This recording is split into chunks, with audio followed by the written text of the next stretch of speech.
It's the Benz Brunani womanist. Baby boys, baby girls, you need to hear this. If you sit down, receive this realness. Make sure your cup's ready for the tea, we are go sip it here. Hard times calling for your long shorts. You might learn something you never know. Kelechi fine, and she's one of a kind. Don't say you're mine, say you're mine. As I get home, I'll fling a straw at you.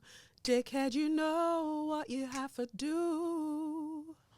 I feel like I'm giving a 90s vibe today anyway. I think everything's recording. If you have no audio, I've told you before, I no longer care.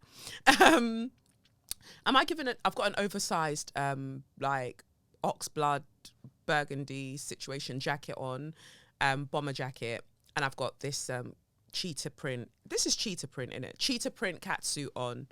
I love a catsuit. You know I love a one piece.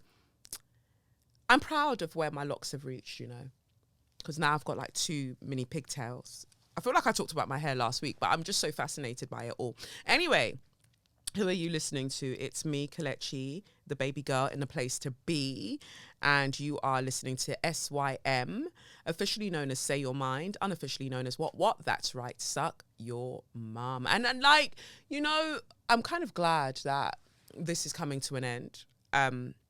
Not kind of glad, I'm very glad that this podcast is coming to an end. I don't say that in a mean way. I just say it because I'm so excited about what I plan to be doing next. You know, like initially it was like a seed. And then now, as it's slowly germinating, I'm like, oh my God, this is going to be sick. It's going to be sick. And there's no blood clot Ofcom that can regulate me. But actually, I'm not going to be moving too wild on my website. I won't. I just want a gentler place. I want a more gentle space to express myself. And to really share, because sometimes I talk about some things in code, especially as it comes to plant medicine on these mainstream platforms, because there are so many idiots that will just pass by what you're saying. So many like nasty hearted people that will just pass by, pick and choose what they want to hear. And I'm just like, no, I'm not here for it. At least this way, when you have to pay to be a member on my site, I can trace every blood clot thing. So if you decide that there is where you want to be mad, I will flog you behind a paywall.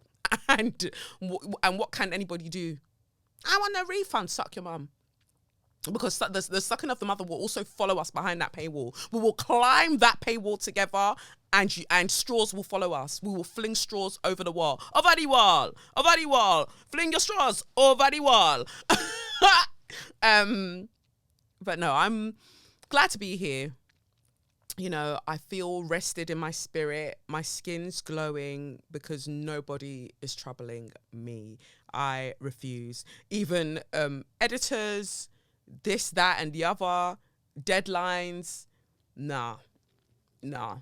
There comes a point, you know, my baby girl Agnes, she was saying something the other day, and she was really putting some things in order. Like, there are some things that we buy into in society that it's just actually ridiculous.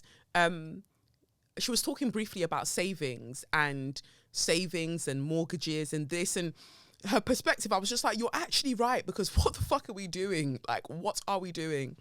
So it was just really interesting anyway, is what I'm saying. What have I been up to? Well, as you can see, I can't say as you can hear, because I don't think you can hear it, but as you can see, I am back from Nigeria. It was really something. I was watching the YouTube version of the show, the one that I filmed in Nigeria. I was watching it on the TV with Lev sat next to me, and he said to me, "Mummy, why are you so angry?" And initially I was going to go, automatically respond, because I hear it so often. I was going to automatically respond and be like, "Mummy's not angry. I'm just," and I was like, no, actually, Mummy is angry, because there were many people. There were just many people and many factors that were frustrating mummy, and mummy was expressing this to the people that choose to listen to the show. And then I thought about it, and I was just like, you know what? This is why I'm glad I'm removing myself from certain situations, because James Baldwin said that to be conscious in this society is to be in rage almost all of the time. And I don't want to live in a space of rage because of collectively people who have not met themselves, refuse to meet themselves, and a society that is ill because of this inability for individuals as well as collectives to meet themselves, right? So, yeah, I feel like that's why I'm saying that I'm just happy to bid adieu to all of this. And also, I mean, I still have to deal with the tech aspect of this. I was going to say, because for the past couple of weeks, I would say I've had this really annoying problem where I can hear like a behind, like on, you know, almost like a bed for the audio. And it's really irritated me. I feel like Brent managed to get it out of the audio, but I could hear it in the YouTube version. And I knew that it was something to do with the wires, because I'd been using one wire for a really long time. So I went and opened up my box, opened up the box and got out one of my other wires and replaced it. And I don't think the whirring sound is there anymore. I mean, currently I'm not wearing my headphones because I refuse. I'm just not. The wire isn't long enough on my headphones. And one could be like, Kelechi, buy another pair of headphones. I don't want to. If somebody wants to gift me headphones that are suitable for my Rodecaster sort of desk that I use to do all of this stuff, go right ahead. But I feel like the wire for the headphones has to be like 2 meters long or something. But no, I'm not doing it. It looks like it's recording because I'm looking across the way and I can see the green thing is going up and down, bouncing up and down, up and down. I'm looking at the screen, my monitor. It looks like it's moving there as well. Like, so it is what it is. But I listened out for the whirring and it seems like it's gone. So if anybody wants to give me an award as a woman in STEM, as a woman in tech, go right ahead, because I have solved my own problems. Wow. Rate me. But, you know, I was looking at people's Spotify Wrapped. Well, I was being sent Spotify Wrapped updates and stuff. And I don't know, it made me a bit sad, because I was just like, I don't know, I feel like I've progressed as a person from being on a podcast, but I just don't feel like in terms of metrics, I've really done much. It was just like, yeah, okay, cool, sure. But I also understand that I've just got to like let things be what they have to be, and what I'm going to do next just feels more attuned to where I'm at. I'm looking forward to like making announcements of what the show's called, and I've got some fantastic photos. So I'm revamping the site, because also I do that for myself. I do the Kelechnikov website. Well, I did up the Kelechnikov website for myself, and I did my website for myself, which is why I can't for the life of me move that freaking newsletter. You know, the thing you might not know if you've never been on my website, but if you go on my website, KelechiOkafor.com, when you get onto the homepage, I think it mainly happens on when you're in a web browser, but basically there's that subscribe to the newsletter box that's over my face, and I go into the like settings things to try and make the box smaller, and I just can't do it. But I'm saying I can't do it, but it's because I've probably not sat down to do it properly. So yeah, I just do a lot of things for myself, and I need to not. But saying that, I feel like I'm getting better at asking for help. I'm just realizing that sometimes the thing with asking for help is you also have to ask the right people, because people have offered their help. Like, I'll come to your office and I'll help you like sort out your audio, sort out this, so you have everything in place. But then at the same time, people are busy chasing gal across the Atlantic. So, you know, I'm here. But I will get it sorted. During the Christmas break, I will be in this office and I'll just rearrange everything. I'm happy with my setup, camera and my audio wise to a certain degree, but I know it can be better. So I'm going to use the Christmas break to sort some of that out. I'm going to use the Christmas break to try to rest. You know, I say I don't like that word try because it's either you're doing or not doing.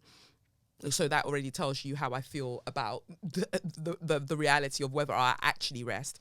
Christmas Day, I want to cook a banging meal. Like I want to make a banging Christmas dinner. So I'm getting some ideas ready. I don't feel like I want to go down the turkey route. I don't. But we'll see. I'll make a variety of things. But so we'll see how that goes. But where was I saying all of this? I was just giving you a general update, I guess. Friday, my God, Friday was my busiest day. But before we even get into Friday, what I will say is that on Thursday, I had a meeting with the publishers who are publishing my picture book, the children's book, Strong Like Me. And so I met up with Chloe, who is the publicist that's working on Strong Like Me. She's a baby girl, absolute baby girl. Like, I've known of Chloe for a while because she worked on Dapo Adeola and Nathan Bryan's Look Up, Speak Up, Clean Up. She worked across that and she's been really, really great. So when I knew that she was the publicist I'd been paired with at Puffin, I was very, very excited because I know that she is on job. Like, even the fact that she was just like, can we meet for a coffee or a tea, just you and me, so I can get an idea of what you're thinking, how we can make this happen. That sense of how proactive she's already being, I feel like I'm in safe hands, you know? So I'm really, really excited to be working with Chloe. Anyway, when Chloe arrived, she arrived with something that really made me emotional. And now I'm going to share it with you. All of you that are listening on audio, you can't see it, but go with me. I got to see for the first time a copy of Strong Like Me. My book! Look at my book! Oh my God! Man like Kelechi has a picture book out 1st of Feb. 1st of Feb's my mum's birthday, actually. Isn't it funny? Anybody who has an Aquarius mother will know exactly what I'm talking about. Anyway, comes out 1st of Feb, my mum's birthday, and in time for all of the things for International Women's Day and all of those things there. But look at that. Kelechi Okafor and Michaela Diaz-Hayes. Michaela, I keep saying Michaela. It's Michaela, actually. It's Michaela Diaz-Hayes. And we've got our book, Strong Like Me. And the character, as you know, is Kamara. And it just made me mad emotional because I just had this idea. I was just like, I want to write a picture book and it's going to look at the different ways that we can show strength. And I wanted to encourage little girls, especially little black girls, to not be scared of being physically strong, because it's downplayed and usually people talk about, you know, when I think about people like Serena Williams, they're made to sound like less of a girl, less of a woman, because they have they have a lot of physical strength. And I remember when I was growing up, how people would make fun of me for being like strong and fast and having, rather athletic physique. And I know that around age 15, so many young girls drop out of sports, and I just don't want them to. I don't want them to. I want them to keep doing what they do. And that's why I love seeing so many like women at the gym, lifting, doing their thing, especially the ones who lift and they're not lifting for aesthetics. Like there's some that are obsessed with Nyash, so all they're doing is building Nyash. But my favorite people to watch online, women, specifically black women, are the ones who are training because they just love training. Like they're getting strong as fuck. Like the way that your body looks after the fact, that's like a byproduct of it. Like that's a side effect of it. But I just love the ones that are doing sick things, and it's because you can genuinely tell that they love training. And I just want to encourage more young girls to not give up on that. It's just beautiful. I can't wait for you to see the letter that I've written on the inside of it. You can't read it from here, but you get to see a picture of me inside. And I named her Kamara. This is why it made me emotional, because anyway, let's get into it. Before I even get into that and say what I wanted to say, I'm going to hold on to it for a little bit. what I wanted to say was this episode is likely to have lots of, or quite a few heavy subjects. So if you're having a day where you're just like, oh, I don't know if I've got the capacity, I would say maybe not. Maybe not. Okay? Because there are quite a few things that, I mean, I don't think it's heavy in that way, but it might just be a bit triggering, and it might anger you in some parts. So I'm just letting you know. But I'm hoping that we could just have a discussion about certain things. And I have to give you a heads up that one of the discussions is going to be about Beyonce. Okay? So I've said it. All right. So into this though, so I'm going to put a trigger warning here. I'm going to say that trigger warning, pregnancy loss. So when I was first pregnant, the first time I was pregnant before Lev, I thought I was going to have a girl.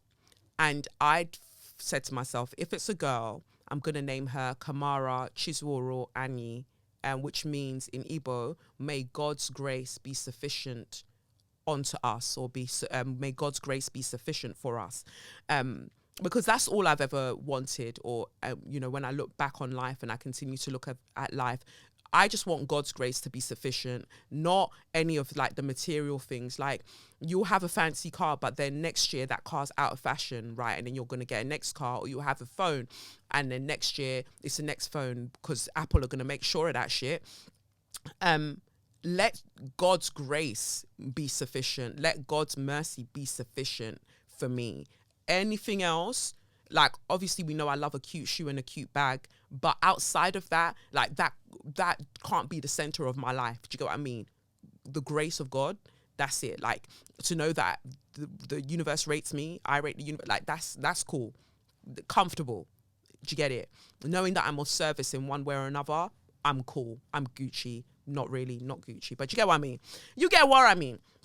So obviously then there was the whole pregnancy loss thing, and for a while I was in a space of like just being devastated and figuring out what life meant. I feel like that was one of my biggest lessons. I've had a lot of lessons. If you've been listening to this from the beginning, fucking hell, I've had a lot of lessons. Sometimes life just likes to throw me on the ropes and kick my fucking ass. But here I am. I'm still here. Anyway, it was devastating, but it made me grow up a lot, right? I had to grow up in internally, I had to grow up in quite a major way.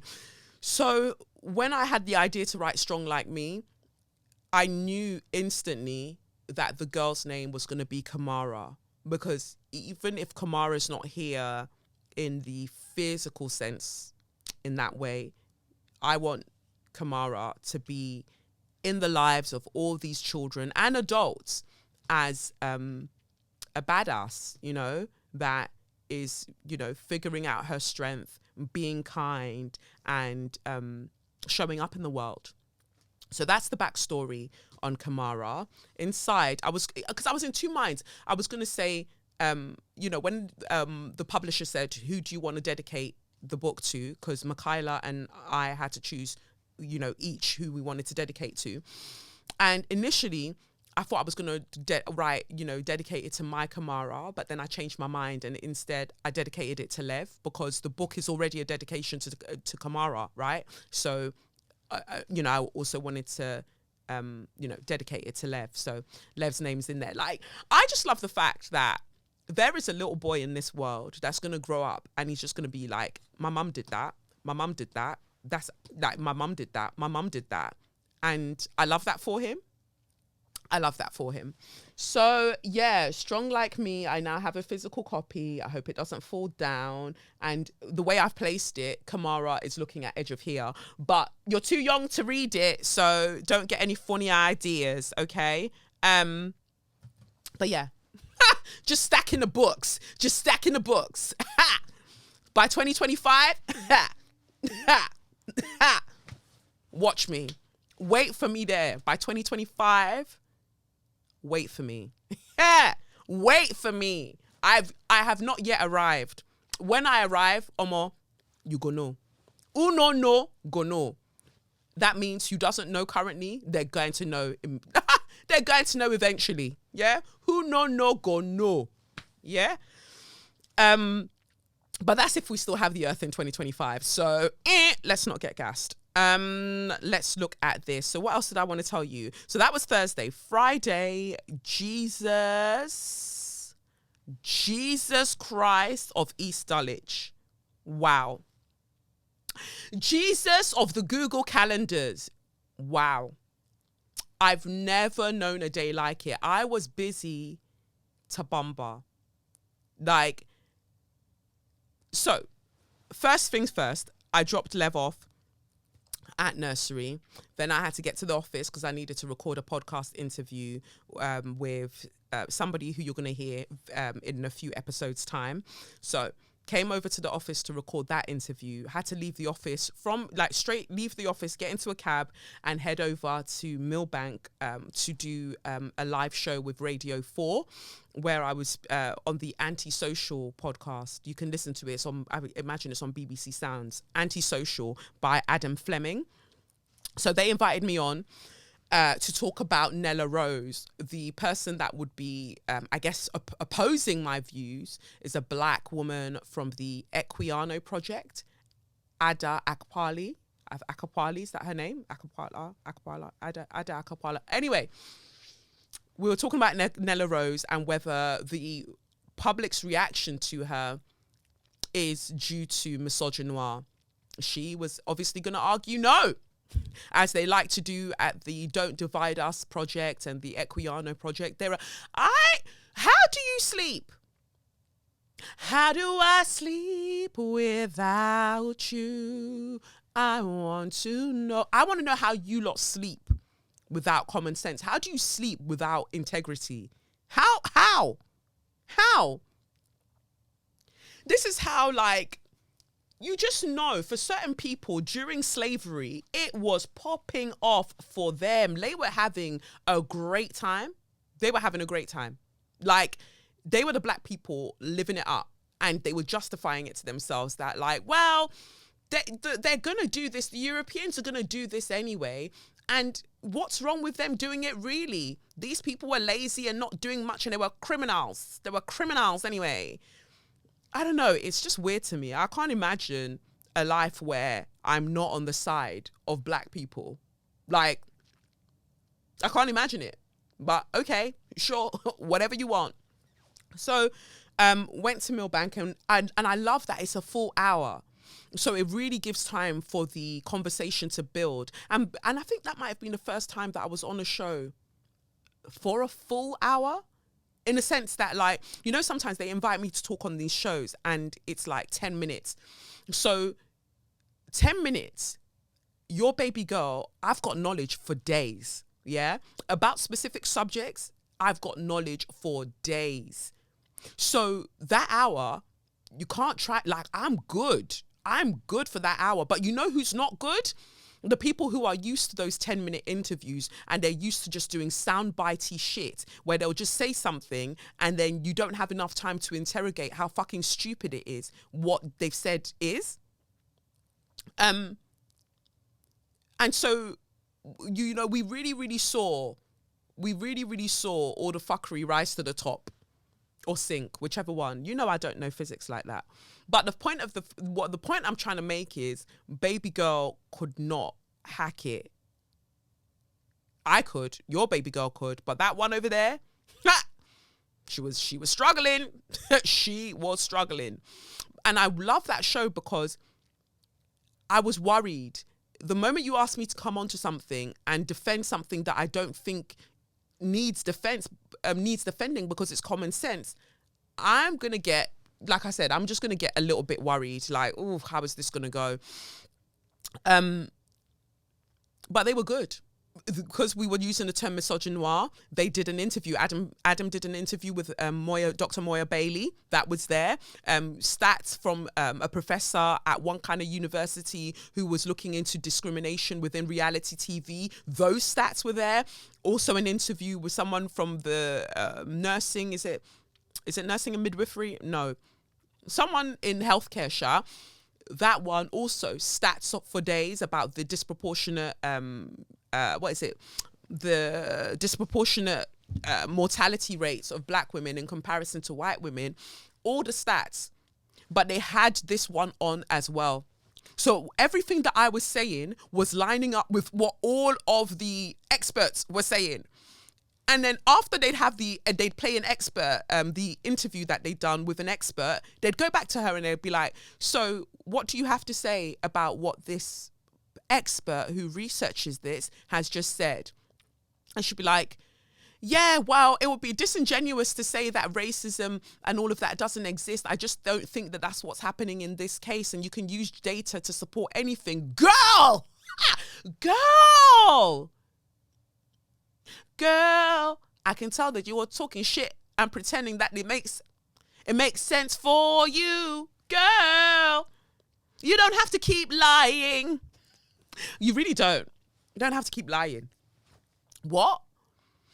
You can take data and make it mean anything. No, because this expert literally researches discrimination in reality TV and has just provided you with the data that says if you are black, or not even if you are black, because there wasn't enough of a data set to be able to do that, because so few black people get onto reality TV shows because of the racism. So you have to kind of amalgamate basically non-white people. That's how you do it. You focus on non-white people. So it found that reality TV has a misogyny problem as well as a racism problem. So if you put those two things together, what do you think you're going to get when a black woman goes on reality TV? So she gave one ridiculous example, like, oh, you can make data mean anything. For instance, ice cream sales go up in the summer and knife crime goes up in the summer, but it would be ridiculous to say that ice cream sales are what causes knife crime. I said, wow, the Kool-Aid must be so sweet, like juicy, because what the fuck?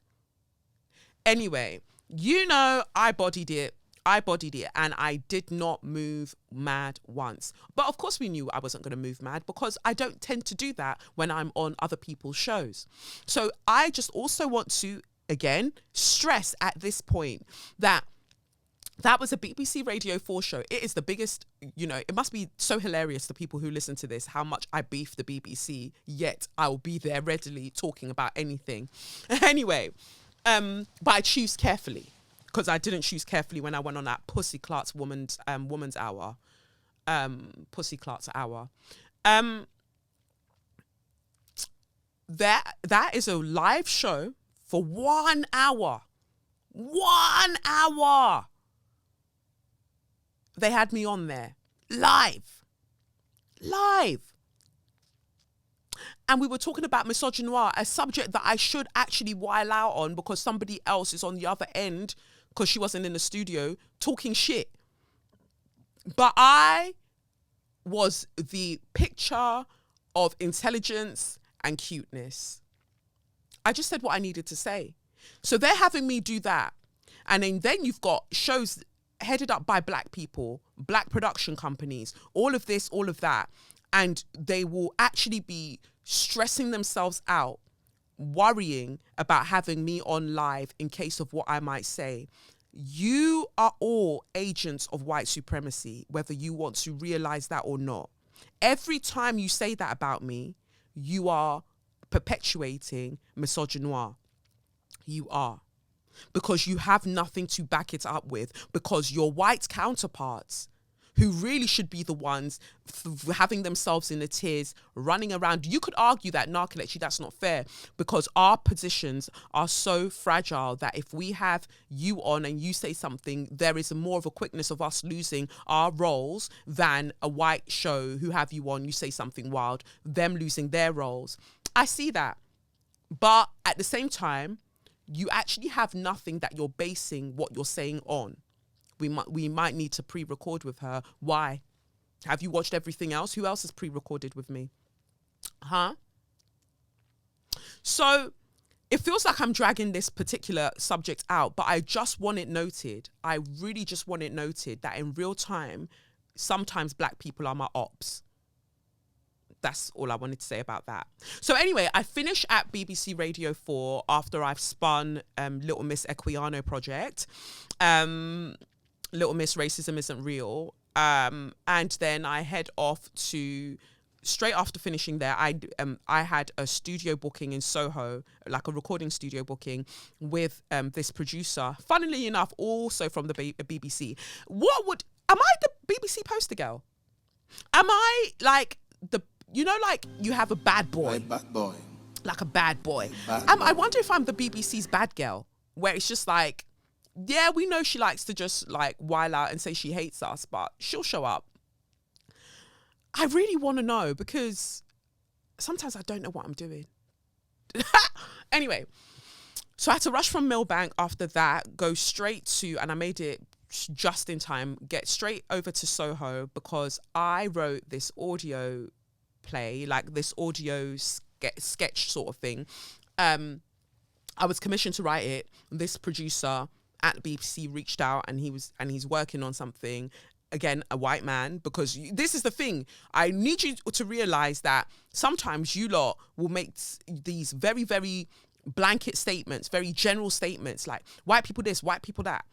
I found that quite a few times white people have been the ones to go like, you want to do your thing, do your thing. Of course, there are systemic and institutional reasons as to why they can take that risk. But what I'm telling you is that they are willing to take it in a way that certain black people are not. So, and then you'll be talking about, oh, but why isn't she with a black man? What have you? I'm still waiting for you to provide me with a list of the black men you know who are not wild, who would be absolutely confident and supportive of how I got here and where I am in my career. I want that list. I want that list, because until you have that list, don't tell me anything else. And I'm not saying this because I'm about to wheel out another white man. No, I'm saying this because I don't think you break down what you're saying enough, and you make it way too binary and not consider nuance. I want a list.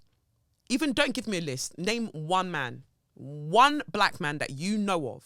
One that would be like, one straight black man. Sorry, I should point that out. Not even necessarily straight, but just a black man that like has relationships, goes out with women. Let's do that. I want you to show me. Show me. Because from what I see enemies of progress, actually, is what I see. And I noticed that there are certain people that I've now decided, well, I didn't decide. One of my friends who actually works, anyway, one of my friends, he calls them BBC blacks. There are a lot of BBC blacks who have been at the BBC for a long time, whether they're still there or otherwise, and their mindset still remains BBC-esque in that the respectability politics has them by the throat. So anyway, back to this guy. Working on this project, comedy, and he said, you know what, I think that you should write some sketches for it. And so I was like, should I? Can I? And I was like, of course you can. You wrote a whole freaking book, and you've written short films, you've written like series, like things for series. Like, of course, I don't know. There was just something about it, and I was like, am I that girl? Can I? Let me tell you, what I've written for this guy is so fucking funny. Again, I wasn't sure if I could do it, so I asked somebody for help.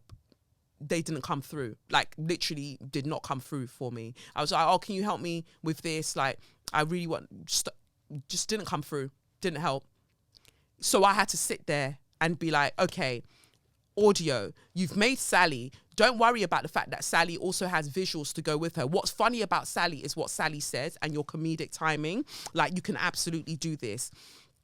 And then randomly, it all came to me. And now it means that I can build on these, on this new world that I've created. I can't go into it too much, but just, it's going to be out in January, inshallah. It'll be out in January, and I'll send you the link because that'll be before I lock off the podcast. And so I'll post about it. It is so fucking funny. And also, I voice the characters. So, it's perfect. I went, recorded it, like banged it out. He had some notes, like we tweaked some jokes, and it is sick. It is just so sick. And it makes me emotional thinking about it, because I'm just like, I'm really out here, like, living life on my terms. Like, life, my God, has not been easy. I mean, you know, who has it been easy for? But it has not been easy. And especially in the past, 2 years? In the past 2 years, my God, I would say even from not the past 2 years, the past 4 years, from being pregnant with Lev and the pregnancy feeling so challenging, off the back of a pregnancy loss, then, you know, writing a book, and like, it's just been relentless. And yet I keep going, and I can't tell you how I actually keep going, because some days I'm just like, no, I don't actually think I'm strong enough to do this. I don't want to keep going. Like, not even in a unalive myself way. No, I just want to stop. Like, why is so much being asked of me? Like, I don't want to. But then I carry on, and then I grow in that process. I am the most reluctant kind of growing person on the planet, because I feel like people think I do these things and come by these lessons with grace. No, my spirit guides are dragging me, kicking and screaming towards my own enlightenment and evolution. They are dragging me kicking and screaming, because I would absolutely, like, when I call myself a dickhead in recovery, I mean that with all of my heart. Like, left to my own devices, I'm a top tier dickhead. But for some reason,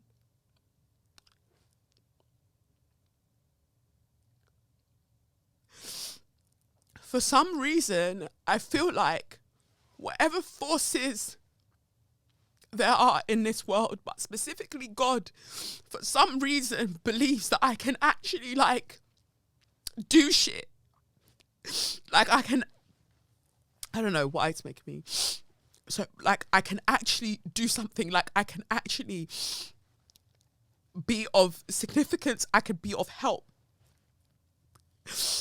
And it blows my mind, because I'm just like, ooh, you chose the absolute wildest card to do that with, because I know I've got the propensity to move mad. So if you like it, I love it. If there's no other way I could believe in the wisdom of God, were it not for the fact that God took a chance on me. Because you have to be a really wise babe to see whatever might be at the end of this line, at the end of the story. Because right now, how the story started, whew, wow, it's a thing. It's a thing. So I found that on Friday I was just so in my feelings, because I was going from one thing, sharing my opinions that I've garnered through extensive research throughout the years, and a lot of trial and error as to how I came by that knowledge, and being able to present it in the face of somebody else choosing to be a contrarian, but deliver it respectfully, deliver it with humor. Jump straight in a taxi, head to the next thing, where I'm recording a comedy sketches that I've been commissioned to write, because people think that I'm funny enough to do that. And then heading from there to a project with Black Ballad, to do that at Google. And then going from there to Trafalgar Square, the Waterstones in Trafalgar Square, to sign copies of EdgeOfHere. They asked me to come through. They sent an email. They were like, oh, we're inviting authors to come through. We've got some mulled wine and mince pies, and we just love for you to come through and sign copies of your book. And it just felt weird. You like, I couldn't have imagined this. And it was a massive lesson. It was like, I felt like spirit. I felt like my ancestors, everybody was just holding me in place for 1 second. They were like, Kelechi, take this in. In 2013, 14, 15, 16, you would not have envisaged that this is where your life would be, because this is the path that you thought you were going to take. These were the small aspirations that you had for yourself. But you see how everywhere that it seemed like you were being rejected, we were fashioning you for something else, and look at where you are now. So you don't have to worry about what's going to happen in 20, 30, 40, 50, whatever the case. Like, you don't have to worry about it, because surely we've proven that whatever you give us as your idea will be magnified beyond your wildest dreams. And that's what I'm saying for all of us. I've been talking for ages, boy, before even getting into the body of the podcast, but I just felt like I needed to share this. Like, it even says, like, in the Bible, like, you don't know, like, the plans that God has for you. Like, we have our plans, and then when our plan doesn't go the way we want, we're like, oh, well, fuck it then. Fuck it. God's not even real. Piss off. But actually, I look at the topsy-turvy sort of Jeremy Beremy path that I've been taken on, and it's like, yeah, I would not have come up with this for me. Like, the life I imagined was so basic. Like, I was giving myself a basic bitch life, and I got leveled up, and I'm still leveling up. So even though there are still many challenges that I'm currently navigating, that day felt like a day of respite. It felt like a day of just being reminded that this too shall pass, but look how far you've come. Like, you've got this. So even if, you know, for me, it was like one of those, I don't want to use the military industrial complex as an example, but go with me here, because I used to be an air cadet, right? It's like those obstacle courses, because we would go to competitions, my squadron, we'd go to competitions and stuff and compete as a team, as a squadron, and I would lead it because, I'm that girl. And, you know, like, you've got that wall to climb over, and you've got to use teamwork to get over the wall, and then you've got to crawl on your stomach and then get, you know, under things and over things. And initially, when you're training for it, you're absolutely shit. Like, the average person is absolutely shit at that thing. And then they do the whole montage thing. Da-na-na, da-na-na. And then finally you're just bossing it. You're like scaling that freaking wall. You're underneath there. You're crawling. You're doing everything. Your marksmanship is on point. Not that we want to be shooting people, but you get what I mean? Like, gosh, those movies really sold us dreams and really made us buy into war. Bloody hell. But I say all of that to say that that's what it felt like. Like, I've been trying to learn how to do these obstacle courses, and then sometimes I get one part of the obstacle course, well, I get it right, but then there is another part that I'm struggling with, and I'll keep having to train that until I can do that part and that part and that part, until life just feels easier. I say that with a pinch of salt, because hashtag genocide everywhere. So yeah, it was a very, very emotional day for me on Friday, because I was processing all of these things, and I was just filled with a deep sense of gratitude that God didn't go with my plan. No, just a deep sense of gratitude that, you know, I'm here and I'm doing a variety of things, and I get to be that multi-hyphenate, and it all came from a sense of just like, I don't know what I want to do, but I know that, or I felt like I knew what I want to do. My plan was very simple. I'm going to be a famous actress, and I'll be like one of the first black women, because I'm going to say that very loosely, to win Best Actress in a Lead Role, win the Oscar for that. I thought all of these things, and then I saw the Academy be wild to Will Smith, and I saw the Academy support Roman Polanski and all of these predators, and I started to see things for what they were. Basically, I started to see that the things that I aspired to were so flimsy, and that I was meant for better, I was meant for greater. And those same skills that I have that I thought would get me the Oscar for Best Actress in a Lead Role, I'm using those same skills to single-handedly host this podcast, to go on the radio, talk the things with charisma, and make the videos that I've made throughout the years. All of those things. Like, just because you think, sometimes we're taught that the skills that we have are for a particular career, not realizing that those same skills, that same skill set can be used elsewhere. Like, they're transferable skills. That's what I feel like. I'm the embodiment of transferable skills. Yeah. Because all of those times that I thought, wow, I'm really good at throwing this object for sports. Now I can fling a straw. Anyway, yeah. Saturday therefore meant that I was in bed the whole day. I think I got out of bed on Saturday at 5 p.m. Lev was away for the weekend. I didn't get out of bed until 5 p.m. Didn't want to eat breakfast. Didn't want to do anything. I was so exhausted because I was straight into work and everything from when I got back from Nigeria.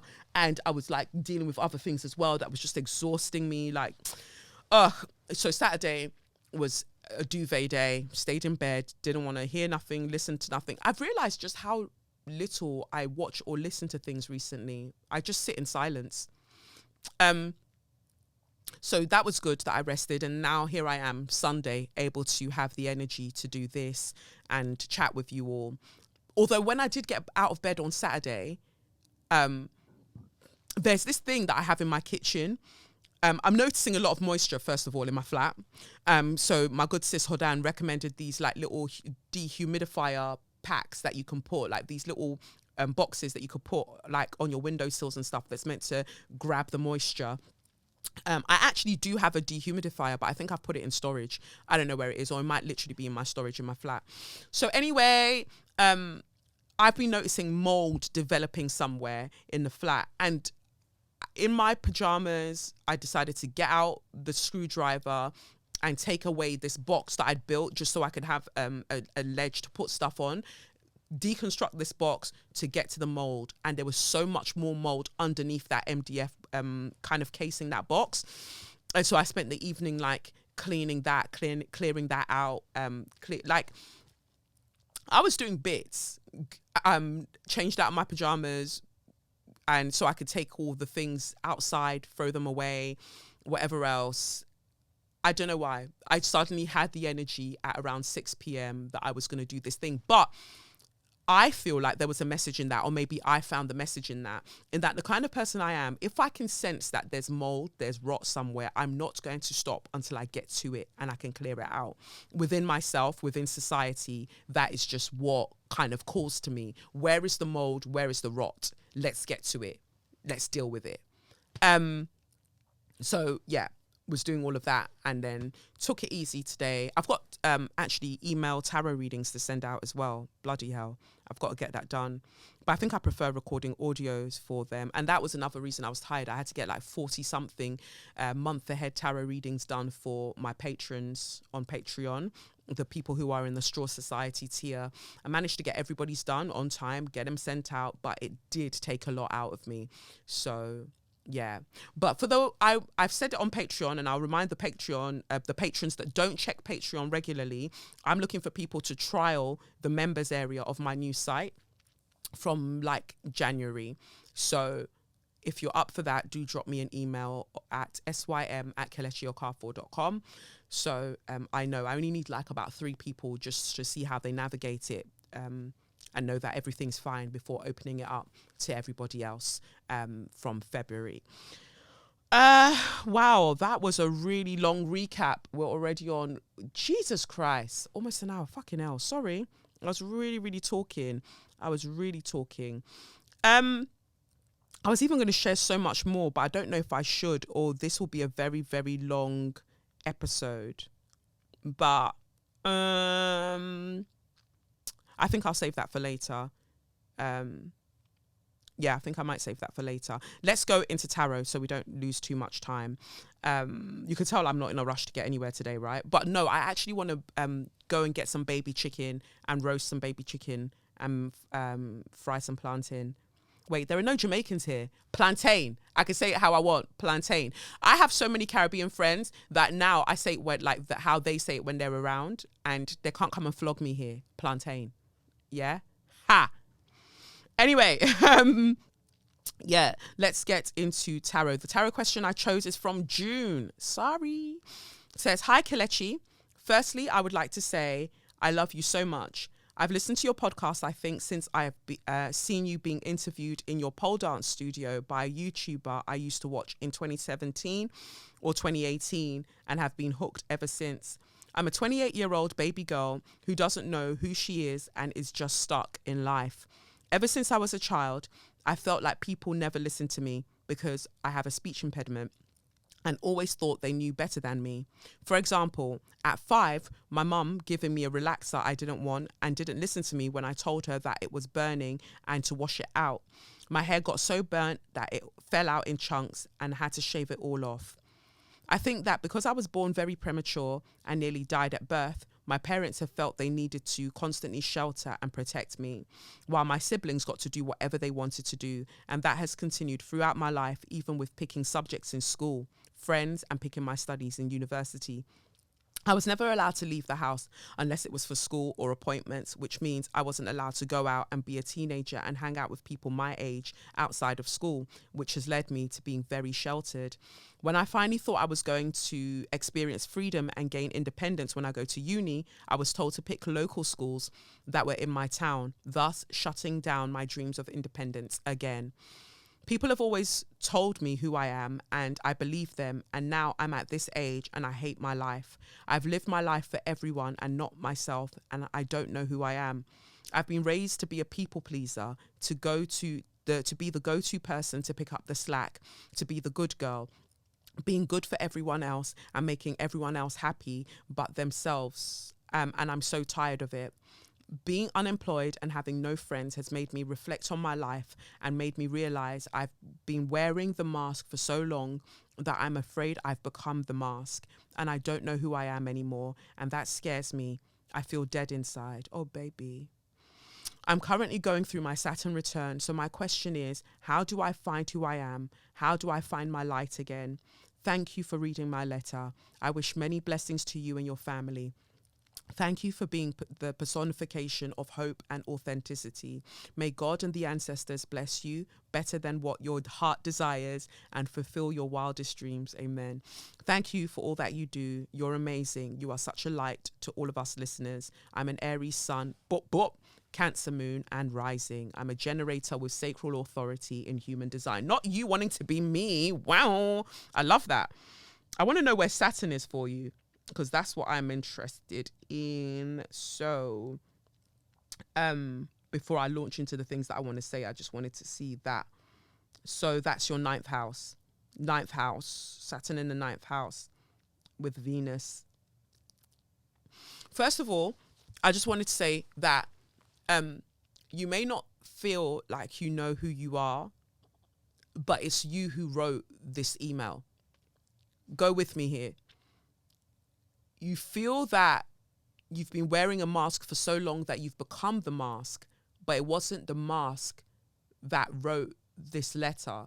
It was you. It was the essence of you that wrote this email. So it's good to remember that. Saturn in the 9th house. Why Saturn in the 9th house is important is because I too have Saturn in the 9th house for me. Hold on. Yeah. Saturn. Yeah. I too have Saturn in the 9th house for me. And it takes a while. I think for us, it's after our Saturn return that we start to have a clearer idea of not necessarily who we are, but who we are not. And that's what I sense for you as well, that with Venus there as well, with Saturn there, if possible, after 30, see if you can plan a trip to go, travel somewhere.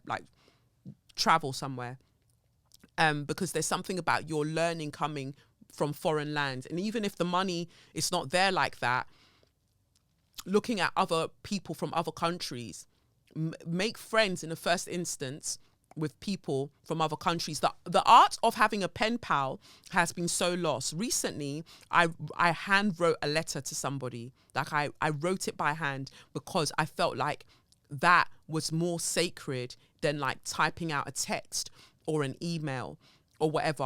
I wrote the letter out. And it was so cathartic because I tend to journal anyway. Sometimes when I'm channeling messages, I have a book for channeling messages in. And again, that's written by hand. So I would encourage you to get a pen pal. And I feel like sometimes that's easier than, for instance, making friends physically, going to places. And also now it's cold as well. So people aren't really going out like that. So look at people that you admire online smaller accounts, maybe on TikTok or whatever the case may be, who are speaking about things that excite you, because remember that you've got a sacral authority similar to me, or the same as I do. We've got sacral authority, which means that how we know that something is right for us is that around our lower belly / groin, our sacral area, we feel like a zig, a zang, a cha-chum, like zing, like a roar, or like a roar inside. Like that's how we know that something is for us. If we feel nothing, then leave that thing alone, right? So look for the people who excite you online. I say smaller accounts because sometimes maybe your messages can get lost with larger accounts. So smaller accounts that are saying things that speak to you, that interest you, and start like interacting with them and building it, because I feel like with my Saturn in the 9th house as well, that is also how I came to where I am. I built a following on social media. I built a following on the internet. I built my first proper supporters were people in a foreign land. Yeah. When it came to opening the pole dance studio, it was Black American women that were like, girl, you don't need to take that shit, and then they told me, why don't you open your own space? Why don't you open your own studio? And then I went and opened my own studio. Yeah, so there's something about when we have that Saturn in the 9th house, how other people sometimes see us more clearly than the people who are closer to home. So I would encourage that in terms of making friends. And why that's also good is because you get to try out your personality. You get to try out who you are becoming, because sometimes when people are closer to home, and I remember that when my platform and all of these things were building, there were people from secondary school who would be like, oh, Kelechi, yeah, Kelechi, prick. But like they wanted to impede or upon how I was growing and how it was so different to who they were or how they thought I was. So it was having the space to communicate with people beyond Peckham that allowed me to be where I am now. So I would encourage you to do similar. With that sun in Aries, that's why we gel. I'm an Aries rising, you're an Aries sun, gang. You've also got Mercury in Aries, so you do have that fire in the 10th house. The career will be one that you'll be passionate about. So I don't really worry. I don't really worry about that midheaven in the 11th. Yeah, you'll end up making like lots of friends. I think that all of that will happen. Cancer moon, Cancer rising. Mars in Leo in the 2nd house. Yeah, I have a feeling that around 33, you'll probably be known for something, and it's a talent that you go on to later discover. Like you discover from, once Saturn finishes in Pisces, it's something that you go on to discover. So I don't really worry for you in that way. North Node is currently in Aries though. The North Node is in Aries with the South Node in Libra. I'm just looking at this, so it matches up with the South Node in Libra. The Libra is your 4th house. North Node in Aries is going to, crossing your Sun, crossing Mercury. Your 10th house means that I feel like over the next 18 months, you will end up getting some kind of job that you enjoy, but the job you have to feel really passionate about. Like you have to feel like it sounds weird, but the job has to turn you on. Like that's how I look at things these days. Does this turn me on? Do I want to eat this? Does it turn me on? No? All right, don't want to eat it then. Like, do I want to chat to this person? Does it turn me on? And I'm not even talking about necessarily in a romantic way, just friends generally. No, don't want to. Okay, speak to them later. Like just going with exactly how you feel down there. Use that to propel you forward. So a lot of change is happening for you, and that North Node crossing over your Sun in Aries is going, I feel like it is helping you to start thinking about who you are, because you sent this message around June when you sent this message around June when we were having that change, when the nodes were changing and the North Node was going into Aries. Like that's when it started, this idea of who am I, because I've been wearing a mask. And the thing about an Aries sun is like you have to be exactly who you are. exactly who you are. It's your superpower. And say exactly what you think. But that doesn't come easily, because with your 4th house being Libra and the South Node being there is this idea of like people, or the South Node currently transiting there, like there is this idea that for you to be who you are, it's going to be diametrically opposed to who your family want you to be. And then you've got to choose, are you living for yourself or are you living for your family? Because everybody has their own life. It's only you that's put your life on hold so you could be everything to them. And how is that fair for you? So I'm really glad that you sent me your chart. I'm just going to look at the tarot cards and see if there are any extra messages. For you, in fact, I actually brought out my Black Angel cards, because something about when I skim read your email initially, when I was trying to pick an email to do, made me think that let's at least get from the Black Angel cards extra messages for you. I rarely use the deck, but I just thought it would be beneficial. So we'll look at that in a second. Judgment card comes out in reverse. Judgment card comes out in reverse. So I think that the Judgment card coming out in reverse also speaks to the fact that the Aries North, we've got the North Node currently in Aries. For those who don't know what the nodes are, the nodes aren't actual points, like they're not physical points in the sky.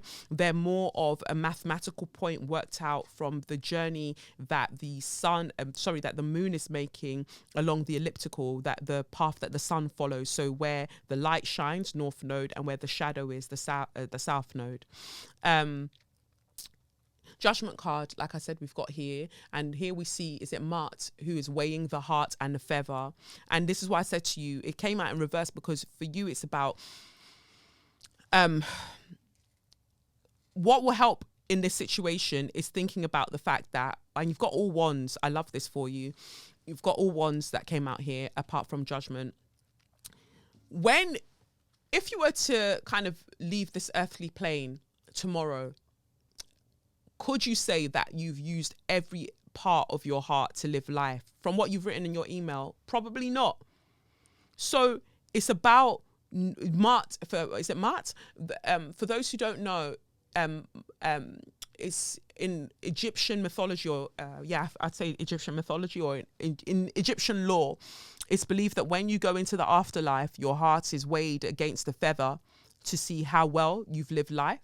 And what you want is for your heart to be equal to the feather, I believe. So bearing that in mind, we've got the King of Wands here in reverse, and you're a fire sign because you're an Aries sun, right? And then we've got the Page of Wands in reverse here, another fire, and the Ace of Wands in reverse.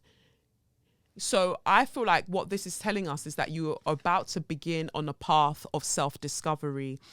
And where you are is where I feel like I was years ago, where one day I just thought, what the hell am I doing? It feels so unhappy to be inside me, and I just thought, who is the me then that feels unhappy to be inside me? And then this whole journey, picked up a notch. And I feel like that's where you are. You might see this as the lowest point for you of your life. But I think that this is one of the greatest gifts that you've been given, to be in this moment and to be like, fucking hell, what am I doing? I feel dead inside. But you're not dead inside, because clearly your soul is like, hey, we deserve better than this. And then, boom, you're sparked alive. Here, we've got am I beautiful? From the Dickhead in Recovery affirmation card deck, we've got, am I beautiful or am I blessed? Trick question. I am both. And that's a reminder to you. If you don't have this affirmation card deck, please send me a message, as in you, that the person that wrote in, and I'll gift it to you. I'll send it to you for Christmas, because I want you to have these affirmations to remind yourself that on the path of, discovering the expanse of who you are. I pray that these messages kind of help you along the way. So I'll send you a deck of the affirmation cards if you want them. Let's see what we've got from the Wisdom of the Oracle tarot deck before we get into the Black Angel cards. And, at 28, you're feeling like, oh, I don't know who I am. Have I become my mask? There are people who are twice your age, who are roughly twice your age, who have not sat down to wonder if they've become their mask. They're not doing the introspection that you are doing. So for that reason, I commend you. I congratulate you. I feel like welcome, because this is where it's at. I promise you, this is where it's at.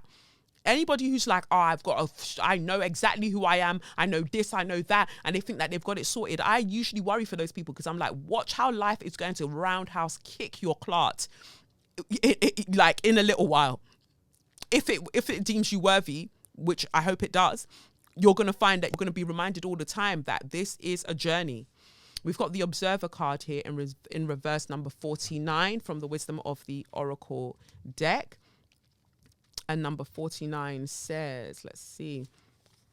Most people see the world through a personal lens. They closely identify with their feelings and experiences, so much so that they come to believe that these are the only reality. There are times when you need distance in order to gain perspective and understand your circumstances from a more neutral vantage point. Now is one of those times in your life. This is a perfect moment for you to begin to do some exploring. Instead of only considering yourself, consider what you need to understand about the conditions, people, culture, and environment you're engaged with now. You'll be so happy you did. Illumination is the miracle you seek and will indeed find. I love that for you. I love that for you, especially that line, you'll be so happy you did. Illumination is the miracle you seek and will indeed find. You're going to find you. Whatever you deem you to be, you're going to find you. But this is just the beginning of that amazing, amazing journey. And although that day on the bus, when I was just like, what, like it's so unhappy to be inside me. It felt sad and devastating at the time, but it's the best thing to have ever happened to me, because then I had to go on a path of like self-reflection. And, you know, that's when I took myself to therapy and was in therapy for a number of years. And then I was just like, oh, I'm good. Like, not in terms of I'm good and I'm fine, everything is sorted. No, I knew that I'd gained enough tools from that specific modality that I could go out and get stuck into the world. Let's see some charms. I'm so glad. I've got my charms, as I told you I would do. I've got my charms now in my kintsugi bowl that I made a couple of weeks ago. Oh, so I'm now using that to pick out charms for you. Let's see what we've got here. Oh, okay. So we've got the initials R and C. We've got this dummy here. And then we've got a cat looking out of the window, almost like it's making a wish. And we've got this heart that's got a teddy bear right in the middle of it. See that? And yeah, we've got a dummy, aka pacifier, for those of you who that's what you call it. And we've got a crown here as well. And I love this because it's so encouraging. For you, it's about going back to reclaim your inner child. Why did I put that way? It's going back to reclaim your inner child. Doing the thing. Even when I was reading your message, reading your email, I thought, go and be a bad girl for a bit. Go and be a bad girl. How does one begin that? I don't mean go and like start a hotation or anything like that. But you can if you want to. No, I'm saying that do things knowing full well that your parents are going to disagree and they're going to disapprove. Do it. Do it. Do it. Because sometimes shake the table. All parents are people who gave birth to you, and they've lived a few years, probably like 25, 30 years more than you have, 18 years, I don't know, more than you have. That's all they are. And I'm saying that as somebody who is a parent. I'll be damned if I'm telling Lev exactly how I want him to live his life blow by blow. And I don't feel like they were doing it to you from a place of malice. Of course, like you say as well, like they were just very, very cautious about you because, yeah, they were very, very cautious about for you because the conditions around your birth. But like, you can't stay wrapped in cotton wool. Like, you have to live life. And it might come with a few bumps and scrapes, but that's life. So the card that comes out for you is the Sun Daughter from the Black Angel deck of cards by Zenju Earthlyn Manuel. I know that she's stopped making this. So if you can't find it, I'm so sorry for you. Hopefully maybe somebody will be reselling theirs and you can buy that. I won't be reselling mine, so that's not going to happen. But let's see what she says about the Sun Daughter for you. I like that it's in alphabetical order. son, daughter, the sower. Here we go. It says here, you are glowing with your love, a waking path radiance, sleeping path buried love. Son, daughter, if you had not come into being, the world would have never truly experienced unconditional love. On your waking path, you love and are loved no matter what. People are envious because you receive and give love so easily and abundantly. Your natural warmth and companionship are so genuine, people can hardly ignore you. You are youthful, but by no means young. You know too much to be young. You are everyone's favorite daughter. If you were homeless, it would not last long because someone would be attracted to your radiance and take you in. You show people how to give love without expectation, and such action is often imitated. Your waking path is glowing with sunlight. On a sleeping path, though, son, daughter, you are abused by others who take your love for granted. Since you do not expect anything in return, those who do not give will find you ripe for the taking.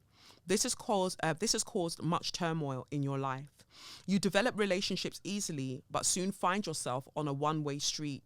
People are crazy about you, but you are not always crazy about them. You wonder, how in the world did I let this person into my life? Ooh, drag me. Remember, son, daughter, unconditional love does not equal love under any condition. I know that I've used this card before or I've picked this card before and it's resonated with so many of you, so I'll read that again. Remember, son, daughter, unconditional love does not equal love under any condition. You cannot feel love under any condition. If someone is abusing you, it is not love, it is pain. If the love is being controlled and directed, it is not unconditional. Unconditional love can only be felt between those who can be vulnerable, unveiled, imperfect, and undefensive in their loving. Those are not conditions. They are qualities that support love. With those qualities, love can be unlimited.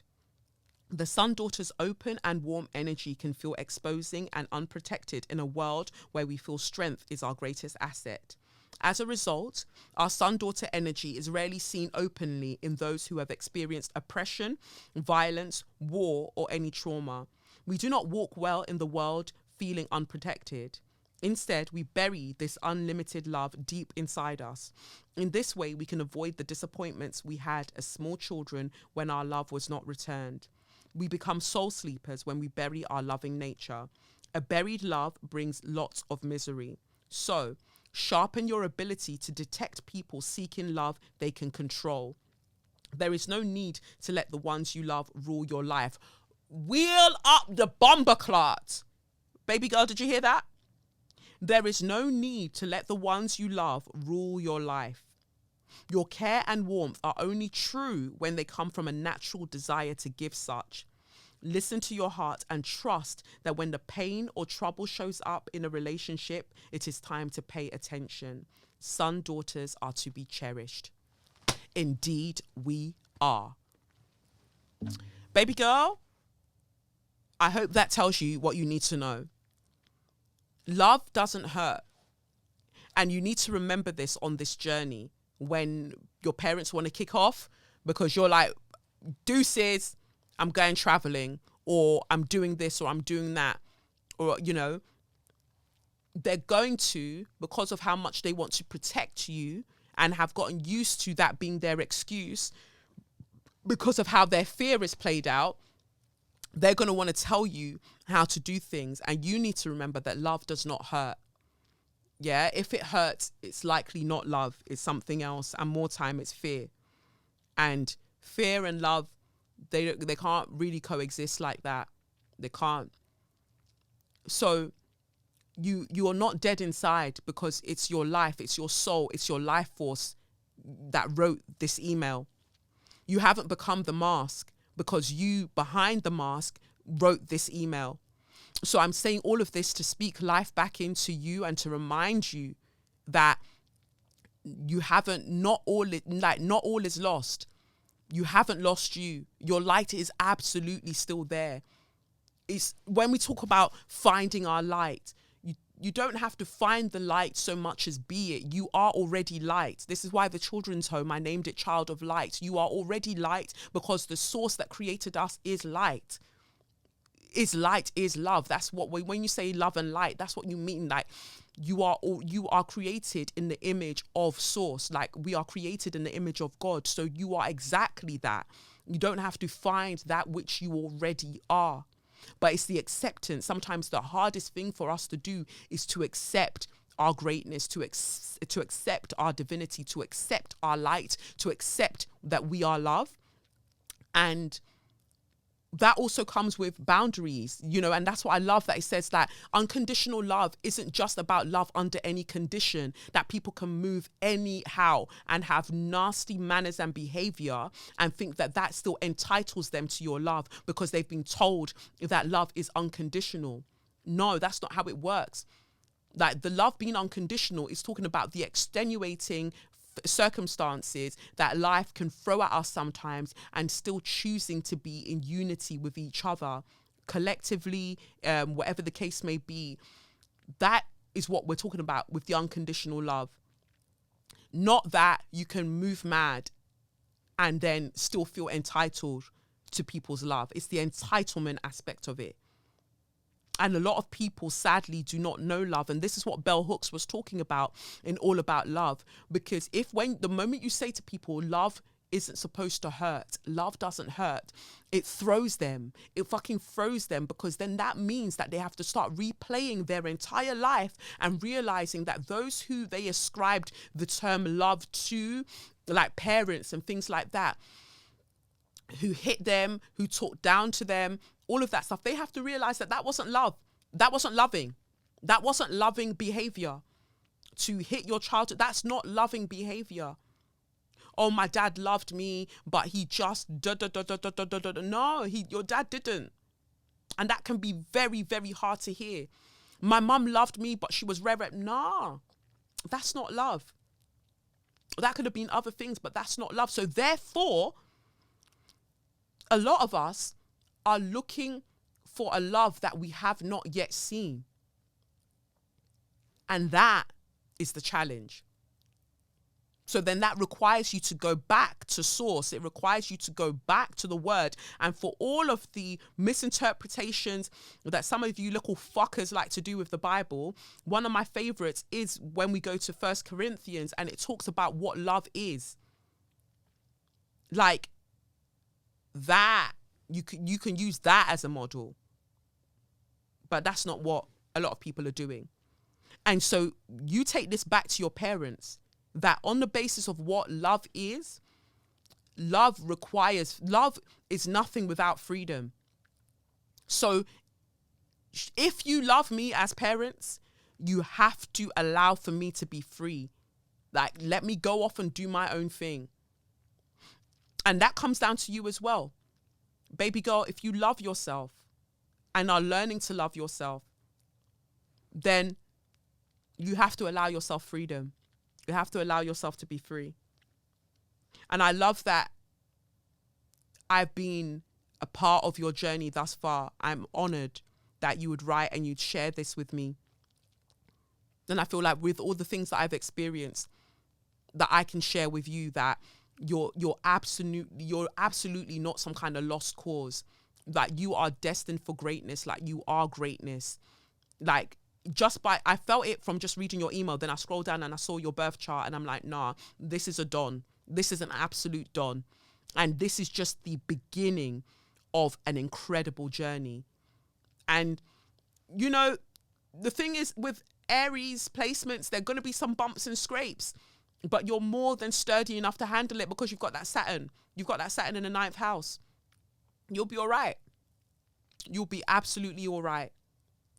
So do let me know if you want me to send you the Dickhead in Recovery affirmation cards, and I'll get that sent out to you.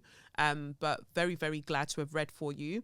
Anybody who wants to get some email, one question answered via email, although I might send it as an audio recording. Send your letter to, or send your question. Go to KelechiOkafor.com/shop, and then you can purchase the one question reading there, and I'll email you back, likely with an audio file that has your reading there for you to be able to listen to. I was like writing it out, but I feel like it has more Jenny San Kwan if I just send it to you as an audio. So I'll be doing that. I don't have any one-to-one tarot slots open currently, but I feel like I'll be releasing gift cards for people to get tarot readings for loved ones or for themselves.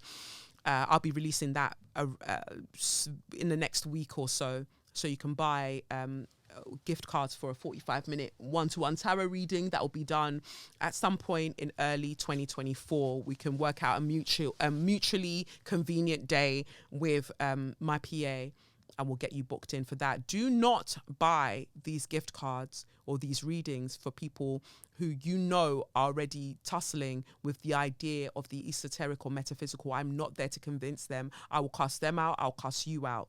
Don't do it. If somebody's curious, absolutely get it for them. If they're enthusiastic, absolutely get it for them.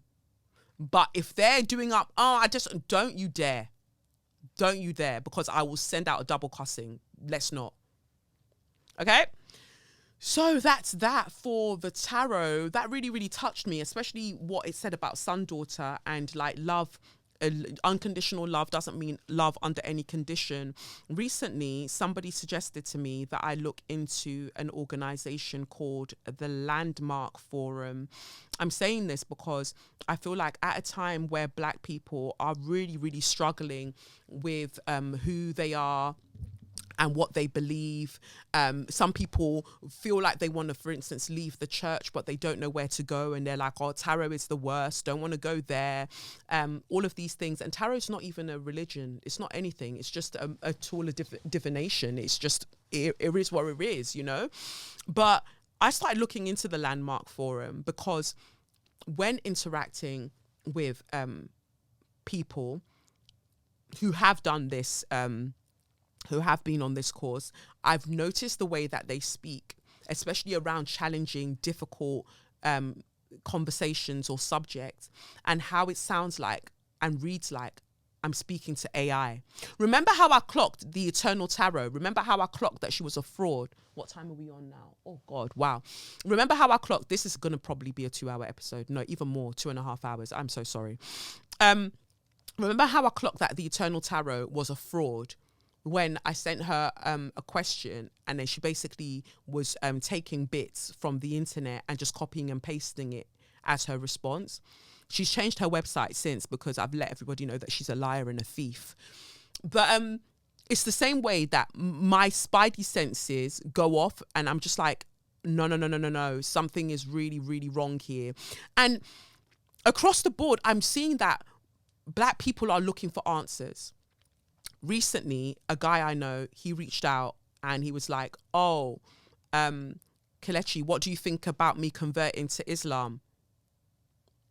I was like, why does my view matter? He was like, oh, well, I just want to know because maybe you'll take me more seriously and you'll be interested. Move around, move away. What? Sends me a video of him, you know, speaking with an imam. And I'm like, how do I express I don't care? Like, why are you sending me things? And also, this is somebody who has posted videos from Andrew Tate before. So suddenly, Andrew Tate decides to convert to Islam. Then you are now somebody who swears up and down that, oh, I don't know. It's not like I, agree with everything that he says. There's just sometimes he makes some points. What points? What points has Andrew Tate made? What points? To me, that was a major red flag. I was like, But consistently messaging me all the time, messaging, random things. Oh, have you read this book? How to change your, the 12-week year? Or them 48 laws of power kind of guys, the queen, hey queen, that sort of, I was like, no.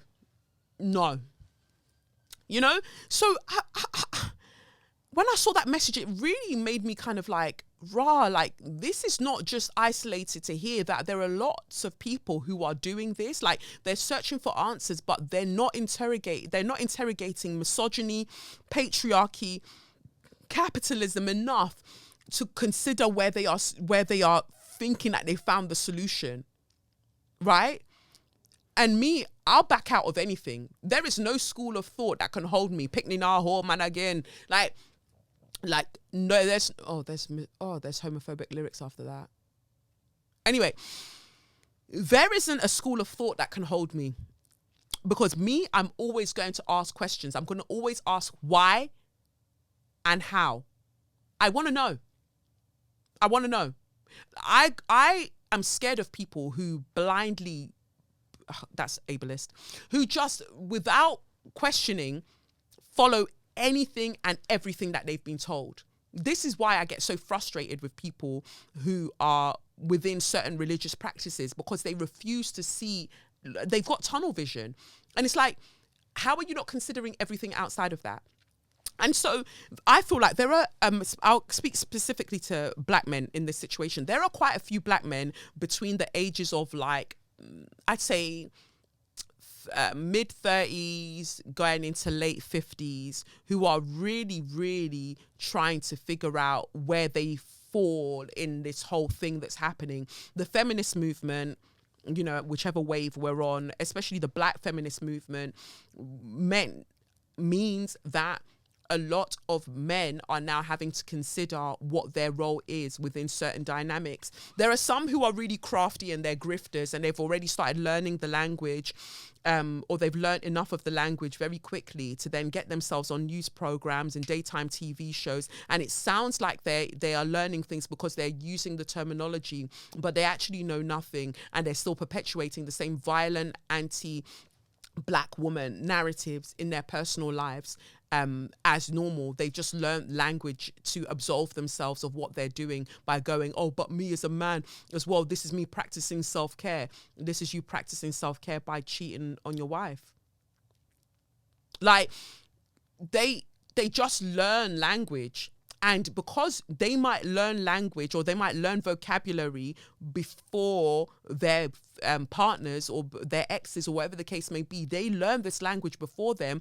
So this woman is being gaslit to high heavens, but because she hasn't bothered to engage with the womanist or black feminist movements or praxis, she doesn't have any tools. Why are my lips dry?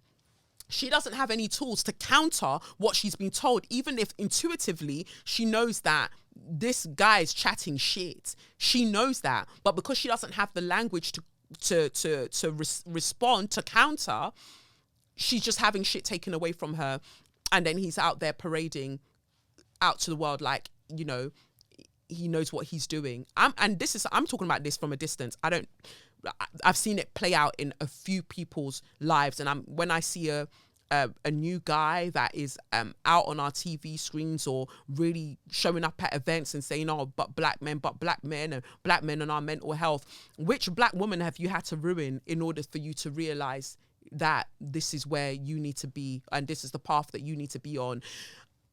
I said it before, and I'm going to go into it when we get into So You Mad, but there are people who learn revolutionary language, but they are not revolutionary people.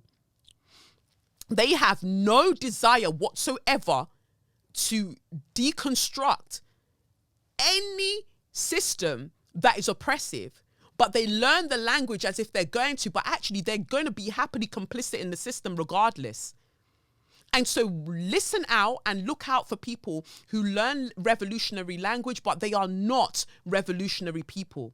They have no desire for liberation, but they want to buy your desire for liberation and so for you to keep them going, but they don't have any desire to change. And a lot of guys are getting quick. They're getting quick to kind of pick up what the trend is. So you lot that love praising that guy that talks about, and I'm going to say it because at the end of the day, this podcast is doing what this podcast is doing, especially you podcasts that are predominantly middle-aged women or like older black women. constantly platforming this guy that talks about essentially how to be a good baby father, and then all of you women are flocking to go and open up your front to him. Like, oh my God, he just understands what my baby father doesn't understand. And then you're just spreading your legs anyhow. Are you not listening to him? He's never once talking about being a good partner. So that means he has no intention of ever being a good partner. He plans to be a professional baby father. That's it. You're praising him for the bare minimum. The bar is in fucking hell. You're praising him for the bare minimum. Then there's that other one that likes to eat mangoes and scrub elephants. Misogynistic as fuck. Like, just a quick skim of his social media page, he'll post one woman, usually light-skinned, sexy.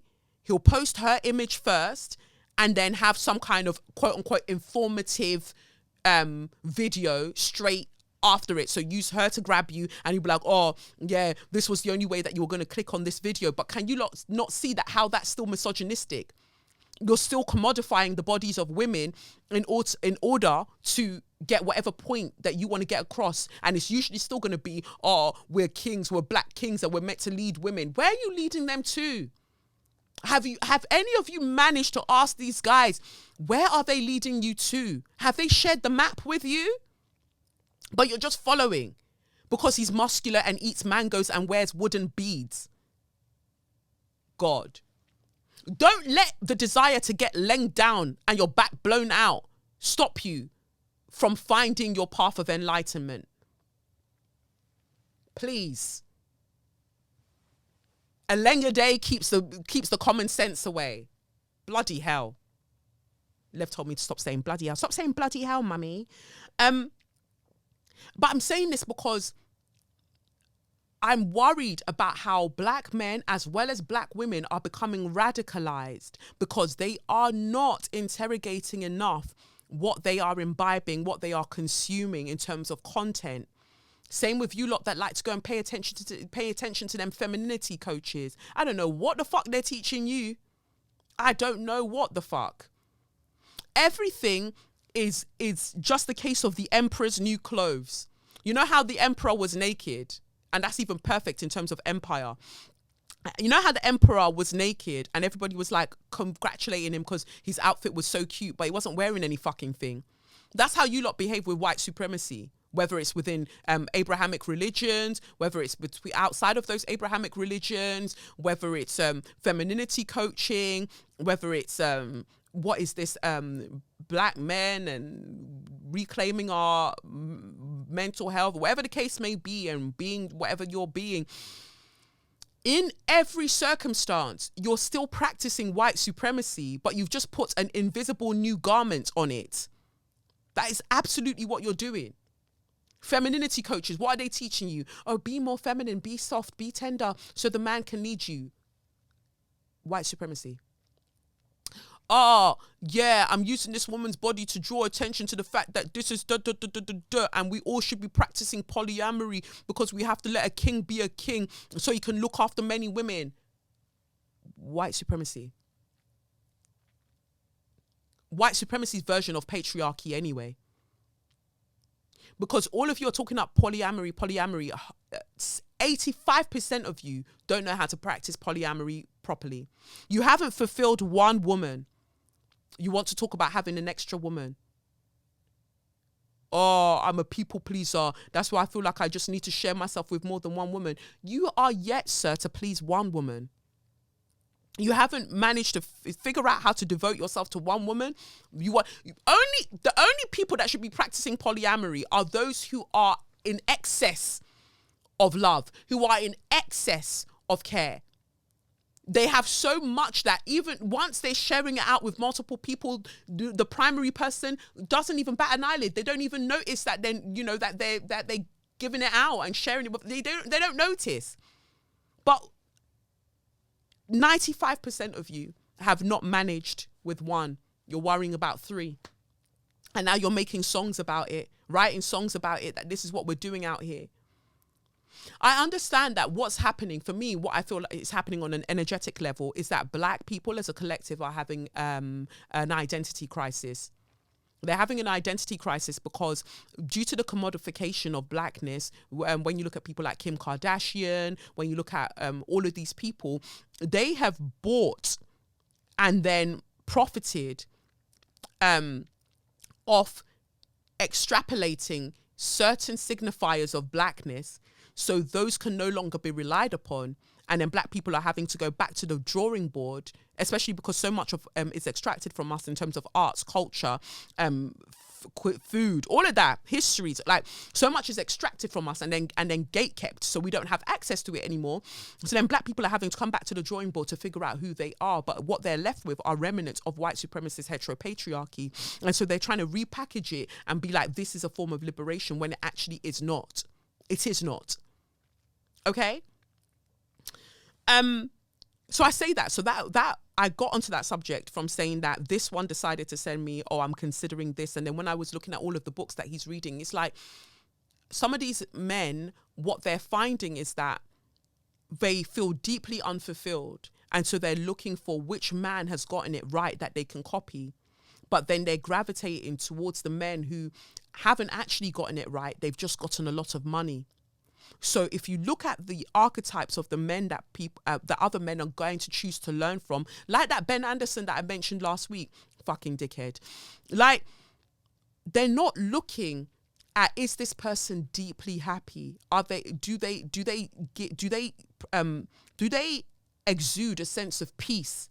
No. What they see is that these people have a lifestyle and maybe they have a cute partner. I don't know if that can be said about Ben, but they'll look, have they got a cute partner? Do they look like they're in control of their partner? Do they have a lot of money? Okay, that's who I want to be then. Because you lot swear up and down that you love that Gary V guy, that Tony Robbins and all of these people.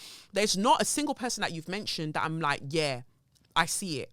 Remember during lockdown when I would go for my long runs and I'd be listening to Super Soul Conversations by Oprah? Have you heard me mention Oprah recently? Because once I did some digging, I was like, no. And that's also interesting because when I looked at the Colour Purple premiere, I was just like, really? No invite? But it's fine. It's fine. All of you do what you're doing. I struggle to, not even struggle, I just don't worship anybody.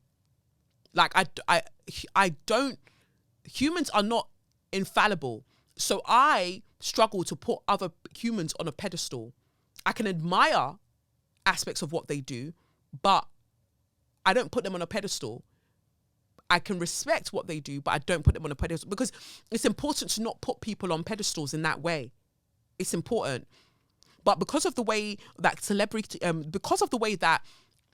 the white supremacist packaging of Abrahamic religion, specifically Christianity, has worked, and therefore when we look at white supremacy and we look at the monarchy and all of these things, we have been taught that there has to be somebody at the top who is in charge of us all. So then there are other little leaders, right? Other little, project managers or overseers, as it were. So you're always looking for somebody to worship. When you're now being shown that each person you're choosing to worship is a piece of shit, you're now left in a conundrum because, like, so then who do I worship? Source. You go back to source. Go back to the beginning. Go back to the divinity that is within you. You go back to that because it was never meant to be an external exercise. All the paths were meant to lead you back to you. But instead, people are still out there searching and searching and searching. And for me, I feel like, yeah, it's an exploration. I'm searching for more understanding, but I'm not searching for somebody to give me all of the answers, right? I understand that I'm a bit like a magpie and I'm just picking at things and I'm just figuring things out along the way. But I'll be damned if I put one human ahead of myself, above myself. I'm not trying to put any humans below me. Don't get it wrong. Don't get it twisted. But I'm not putting any fucking human above myself. And so many people, their minds cannot compute not having a human above them. So that's why celebrity culture is so rife. But I've been telling you, celebrity culture is crumbling. in the next 20 years, you'll be hard pressed to find a celebrity in the same vein that you've been used to experiencing celebrities now. They're all on the way out. They are. So about this landmark forum, I was reading about it and it made me, and saying that, I think that there's some documentary on Netflix. I'm on Netflix actually now. Prue, the series I was in, well, I'm coming one of the episodes playing a teacher.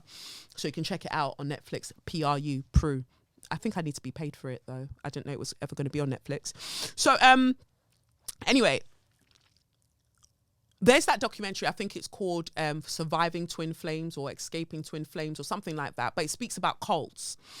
And apparently Landmark Forum get very litigious when people refer to them as a cult. Like, they'll sue you. But if you weren't a cult, why are you suing people? Like, you should just be fine, innit? So I started reading about it, and people who have gone have people. What's interesting to me is that people who go won't tell you what happens there. But, oh, you just need to sign up. You just need to sign up. You just need to do it as well. No. So I went and started doing my Googles and researching. Then I decided to research the guy who came up with Landmark Forum. So it's meant to be a 3-day. So it's like a 3-day course where you leave better. So it's like a self-help course, right? And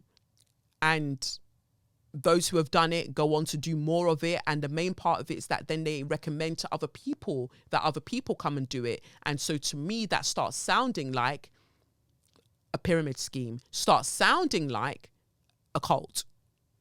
Anyway, this is what I found about Landmark Forum, and the founder, Werner Erhard is his name, WERNER.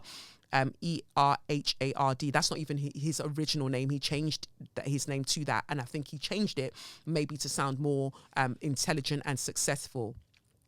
Anything that's really started by men, I'm very, very cautious of. But anyway, let's get into it. So this is what I found. It says here, beginning in the 1970s, a company named EST, Erhard Seminar Training, sold courses which are now often called large group awareness training and or mass marathon training for self-improvement. This included an introductory course known as The Forum.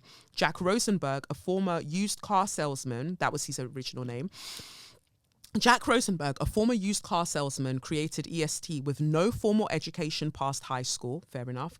In the 1960s, Rosenberg left his wife and 4 children in Philadelphia, changed his name to Werner Hans Erhard, moved to California, and started another family. This is the man that you lot are getting your breakthrough from.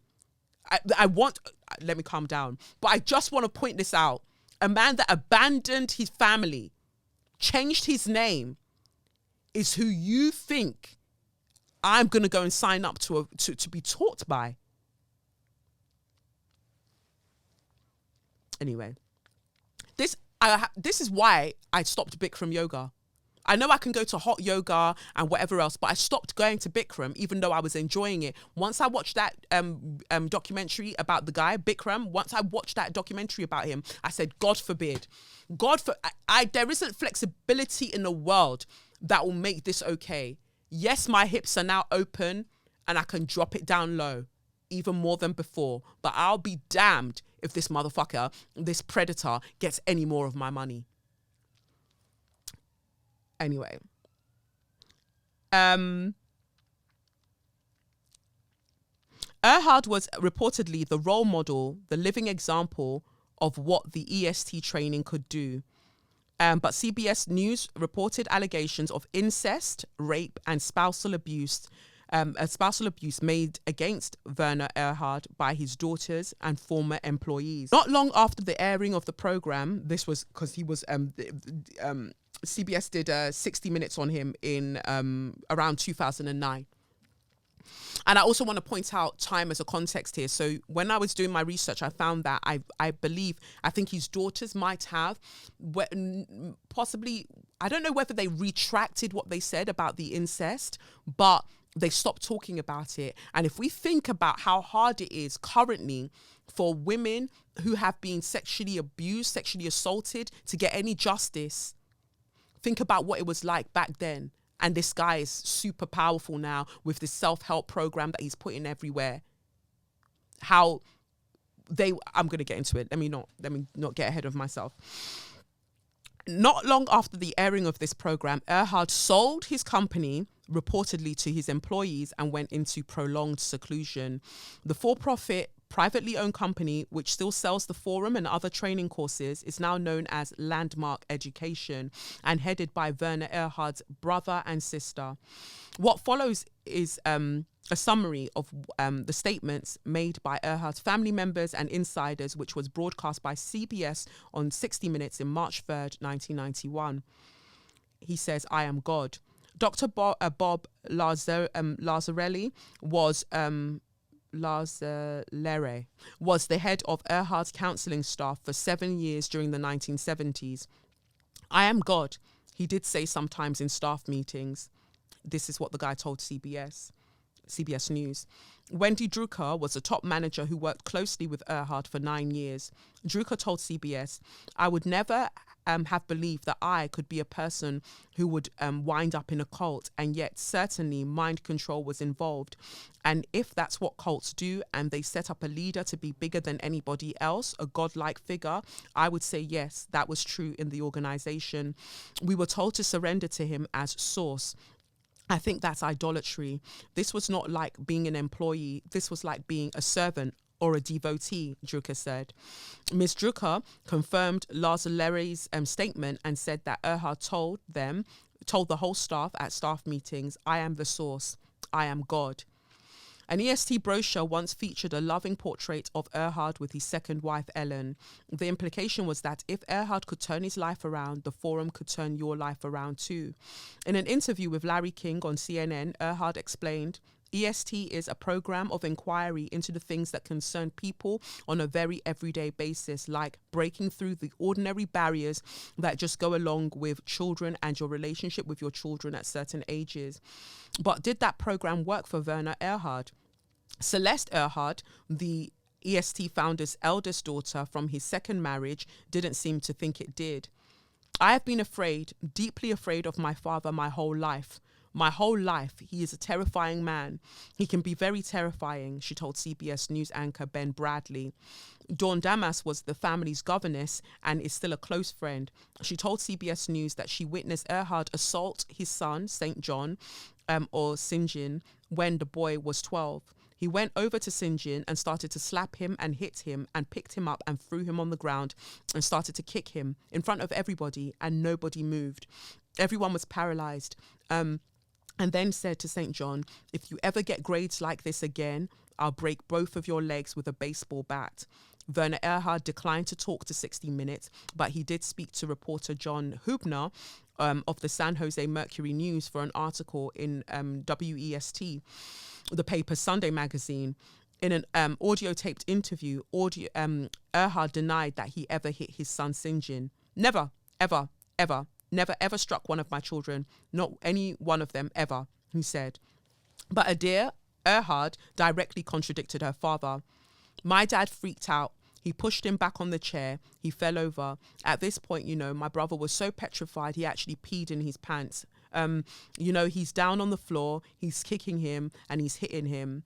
CBS anchor Ben Bradley reported Sinjin, who is now 23, didn't want to speak on camera, but he told us the beating did take place. This is the man, the father of Landmark Forum. And when I say that spirit has never made a blood clot liar out of me, my spirit was like, there is something manipulative, coercive, and quite frankly, robotic and it's the word, I don't want to use the word abusive. He's abusive, as in Werner Erhard and whatever his first name was before he changed it. But he was basically teaching people. Remember like WandaVision, where she was in so much grief that she held everybody in this world where of her own making, so she wouldn't have to face the reality of what everything was. This is a guy that he knows that people will sign up to his course who have probably been abused by parents or people in their lives, who are probably downtrodden and going through so many things, and they're looking for answers, they're looking for acceptance, they're looking for direction.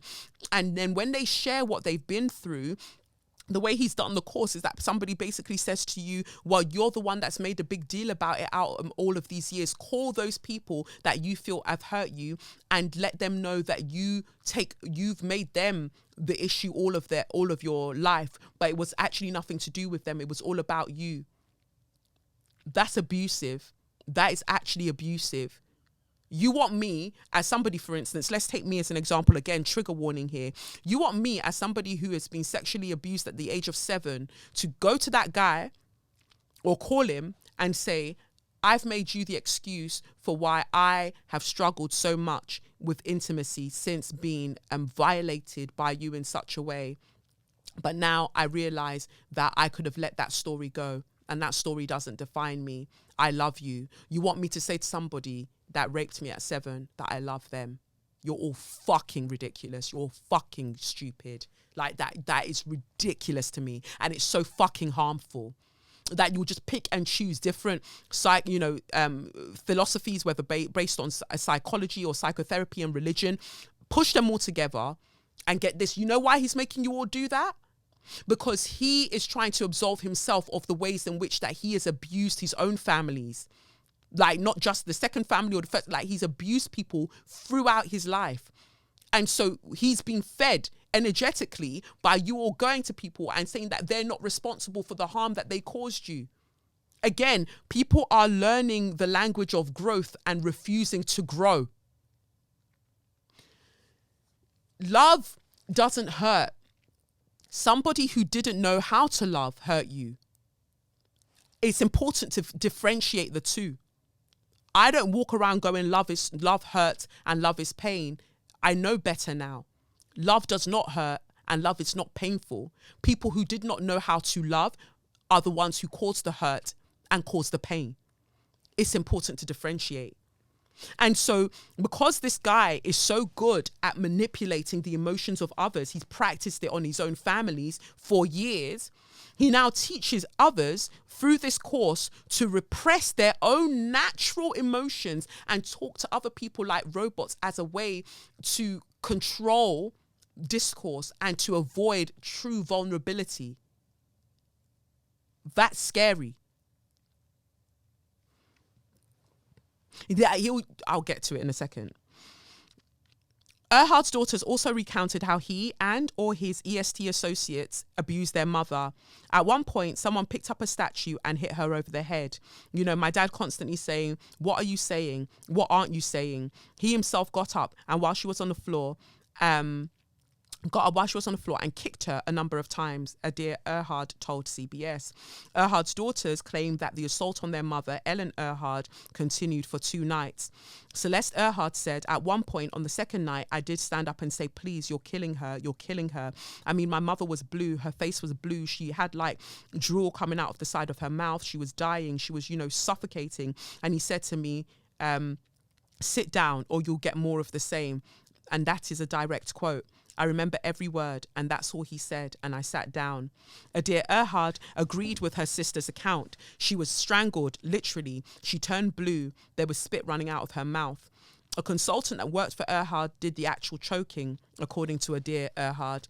And Dr. Bob Lazaleri admitted to CBS that he was that consultant.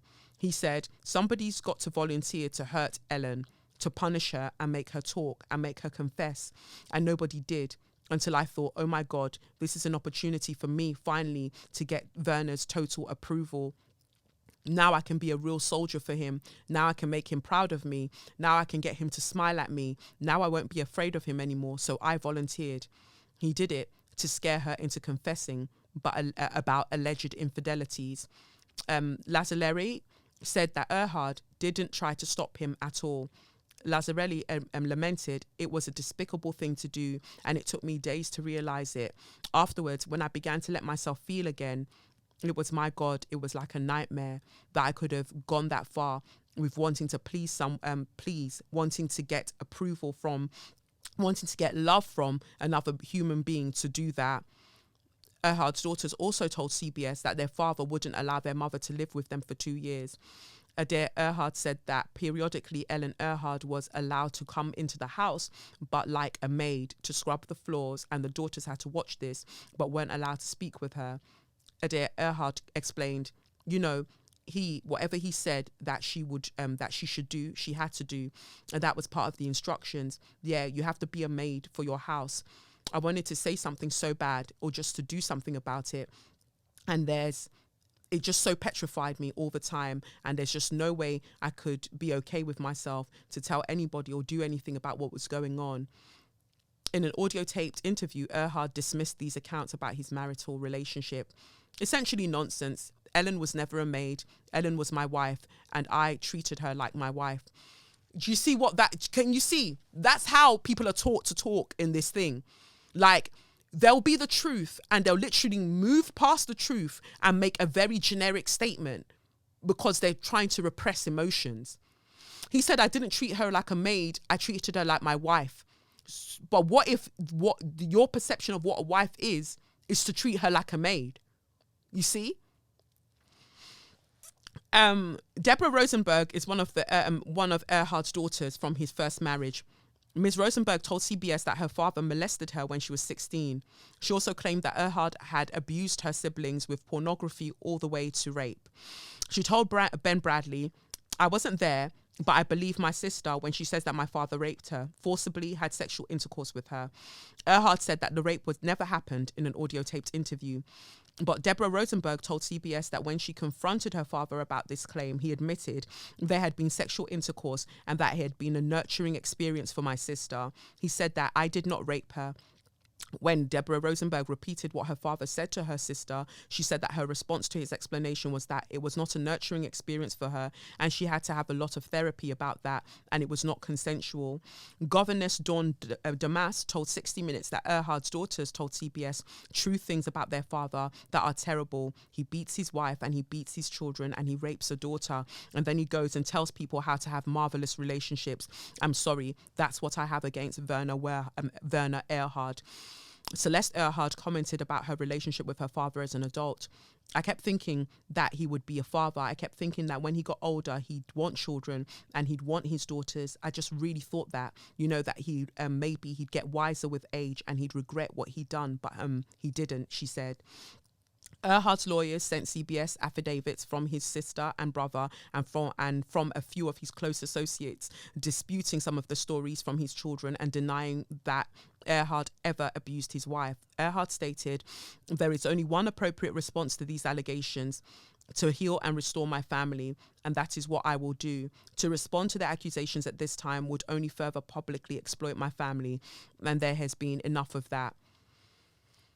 So I read all of that to say, please do not go and sign up. If anybody says to you, Landmark Forum, you should go, it really helps. Don't go. Don't go. Don't go. Don't. And anyone who's gone, I pray that you realize that this is not it. Life is fucking hard. Life is so, so fucking hard. But life doesn't have to be hard. And we're all searching for answers. And sometimes in the searching for the answers, we distract ourselves. Like, what is the actual question that we're asking? Let's go back to the question, because sometimes we need to rethink the question in order to move closer to our answers. But this is a fruit of the poison tree. This guy, whatever model he has created that you think is helping, is absolutely not.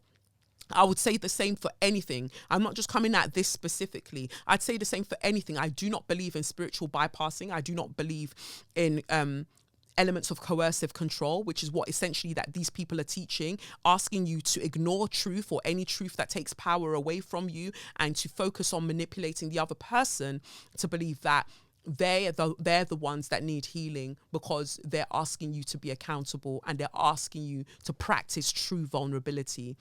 That is something This is a long episode. My God.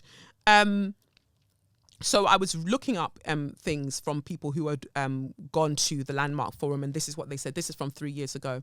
I recently went to the Landmark Forum course after doing the Landmark Forum introduction.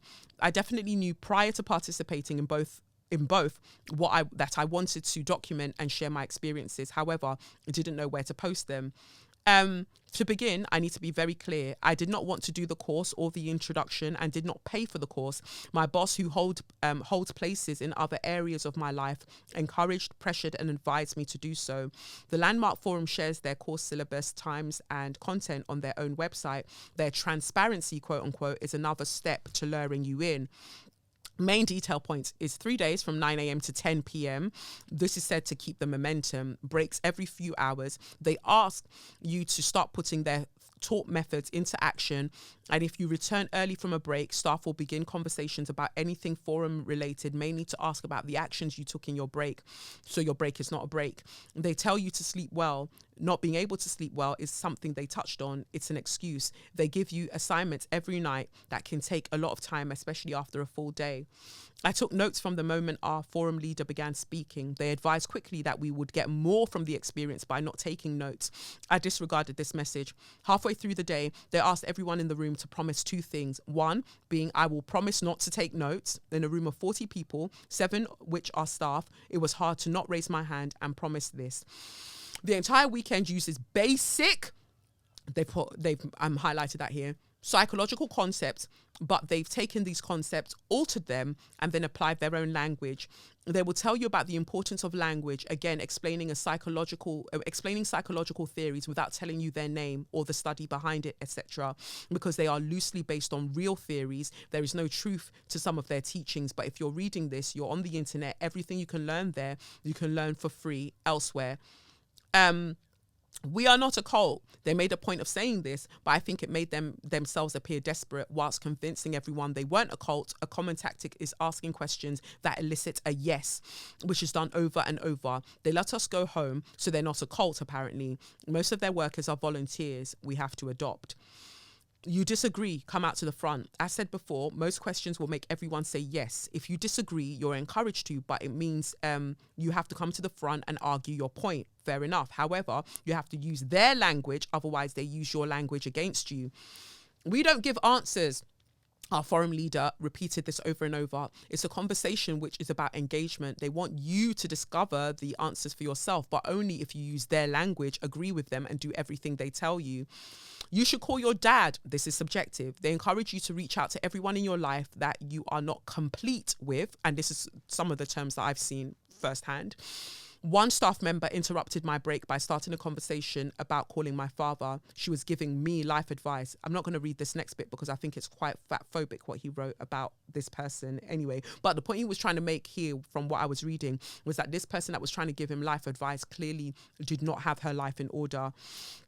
The entire course preaches about living your authentic life, being authentic and having integrity. If your authentic self doesn't align with their wants, values and goals, then you are not living your authentic life. Everything they do is about pressuring you to spend more money, do more courses, do more. They know their demographic are people searching for answers, searching for guidance and self-help. And then they just ask you to help recruit people by telling them to sign up to the course. And I want to be gentle with this because for me, she says after she's already dragged the founder to pieces, I want to be gentle with this because for me, it's not about knocking any path that any of us are choosing to find enlightenment. It's the fact that and it happens with tarot, it happens with yoga, it happens with any form of spirituality, it happens all of the time. Anybody can use any tool to manipulate other people. But so for me, I don't wholeheartedly grab onto anything. If tomorrow I go, you know what, I'm done with tarot, I'm done with astrology, I am. There's nobody that can tell me any fucking different. I'm off. Because it's not about the thing, it's about what the thing teaches me about myself. And for me, it's about how do I show up more in life as honestly as I possibly can and as lovingly as I honestly can. So that's what I'm trying to discover. And I'll use this opportunity to tell you right now that, remember when I got back from Peru and I was saying that, oh, you know, I would love to do a retreat and take everybody for people to come along to an ayahuasca retreat so they can do their own discovery. The reason I said I was going to go is because I didn't want, and I also didn't recommend where I went, is because I didn't want anybody that was extremely vulnerable to be left with the guy who runs the retreat center that I went to.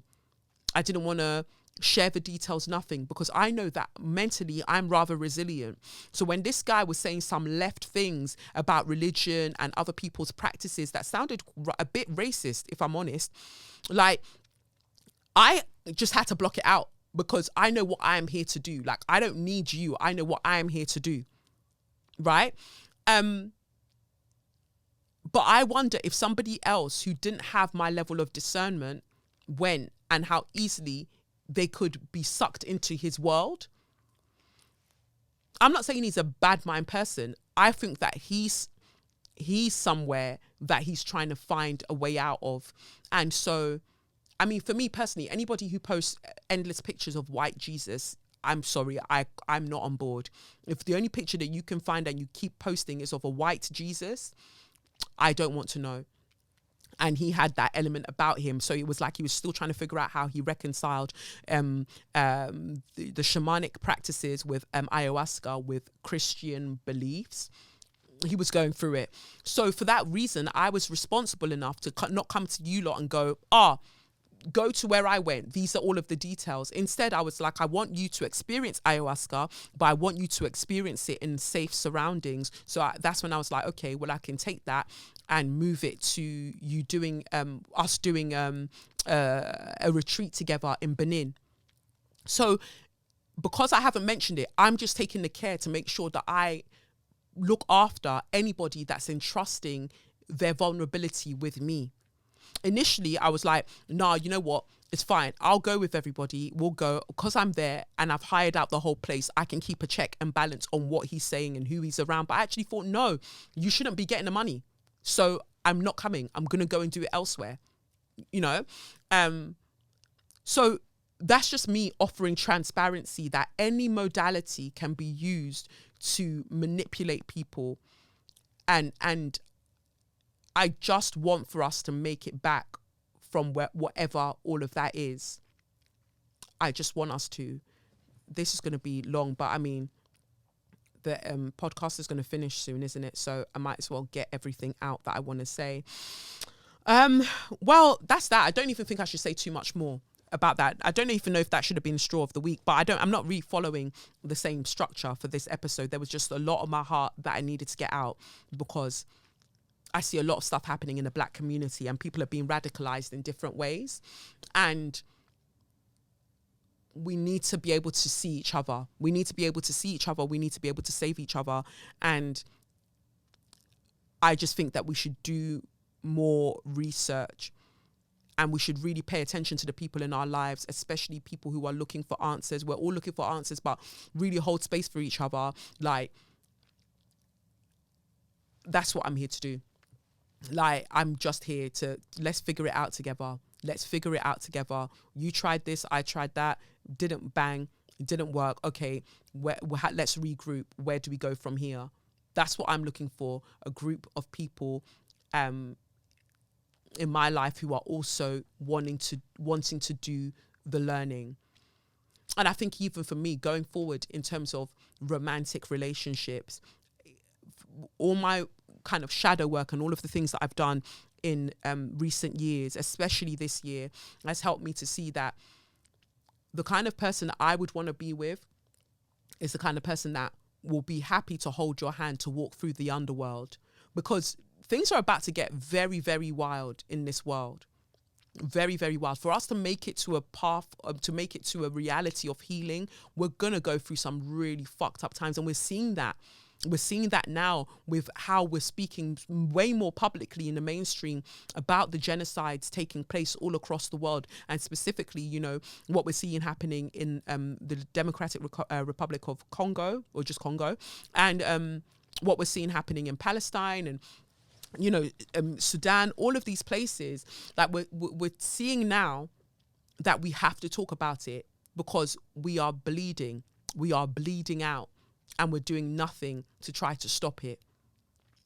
And we are trying. That's not me saying that we're doing nothing, but I'm saying that in terms of on a larger level, the powers that be are doing nothing to try to stop it, because they are the ones that inflicted the wound in the first place, and they benefit from the blood being spilled. They do. How that pussy clock Prince Charles, or is he King Charles now, KC3, can go to that summit, is it COP, whatever, go to the summit and be talking about, climate justice. You motherfuckers with your arms deals in the front and the back, you lot are the ones causing all of this. Yeah, so they pretend that they're solving the problem, but they're using the summit as a way to make further trade deals to push us further into hell. Can you not see how all of this is ridiculous? So I feel like you want to be with the kind of person that even when you're walking through the underworld, you're holding hands and you're holding tightly. And you're like, yeah, we can make it through this. Be not afeard, the isle is full of noises. Is that Tempest? Like, you want that. Anything other than that, then I don't know what you got. You have to be able to walk through the underworld with the belief that you are going to make it through, and that you are the what you envision to see on the other side when you make it through that underworld, that you are aligned even in that vision. Because I can't do the scaredy cats. I can't. If you can't face yourself, you sure as hell cannot face the underworld.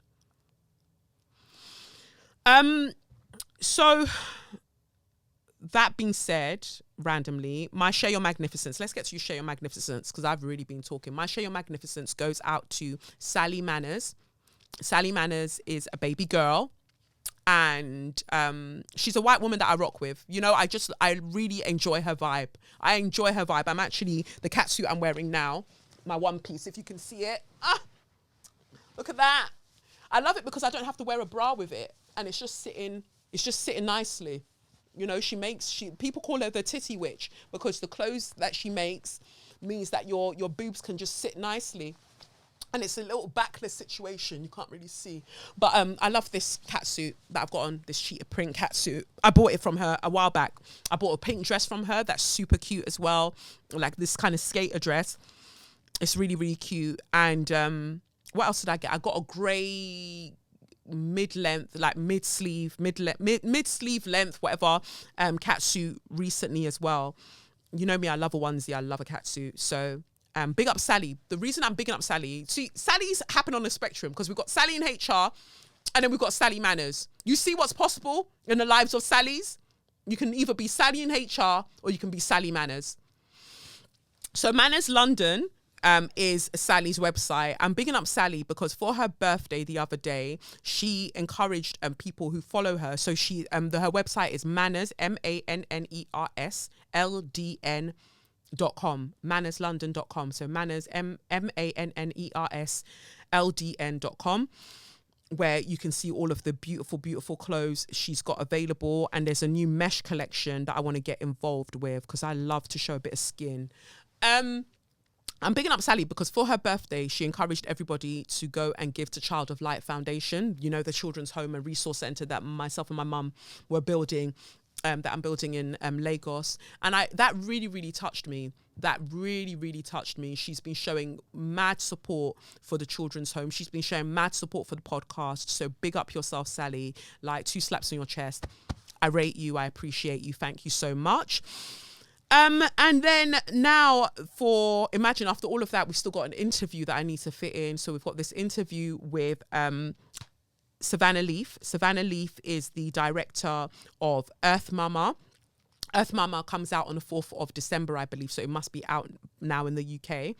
Earth Mama is a 2023 drama film directed by and written by Savanah Leaf, and based on the short film The Heart Still Hums by Leaf and Taylor Russell. I recently saw Taylor Russell in The Effects at the National Theatre.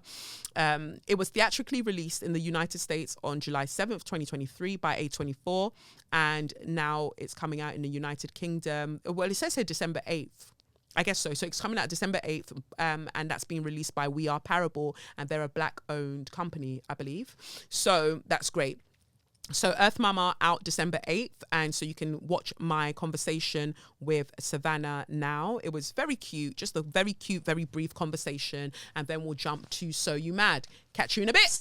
Savanah, a baby girl. Wow, you really, really, really did bits with Earth Mama. No, let's talk about it. Like, let's actually talk about it. Your vision, no, wild scenes. Like, congratulations. What a stunning like debut for your feature. It's incredible. Thank you so much. I appreciate this. And Yeah. you resonated with the film.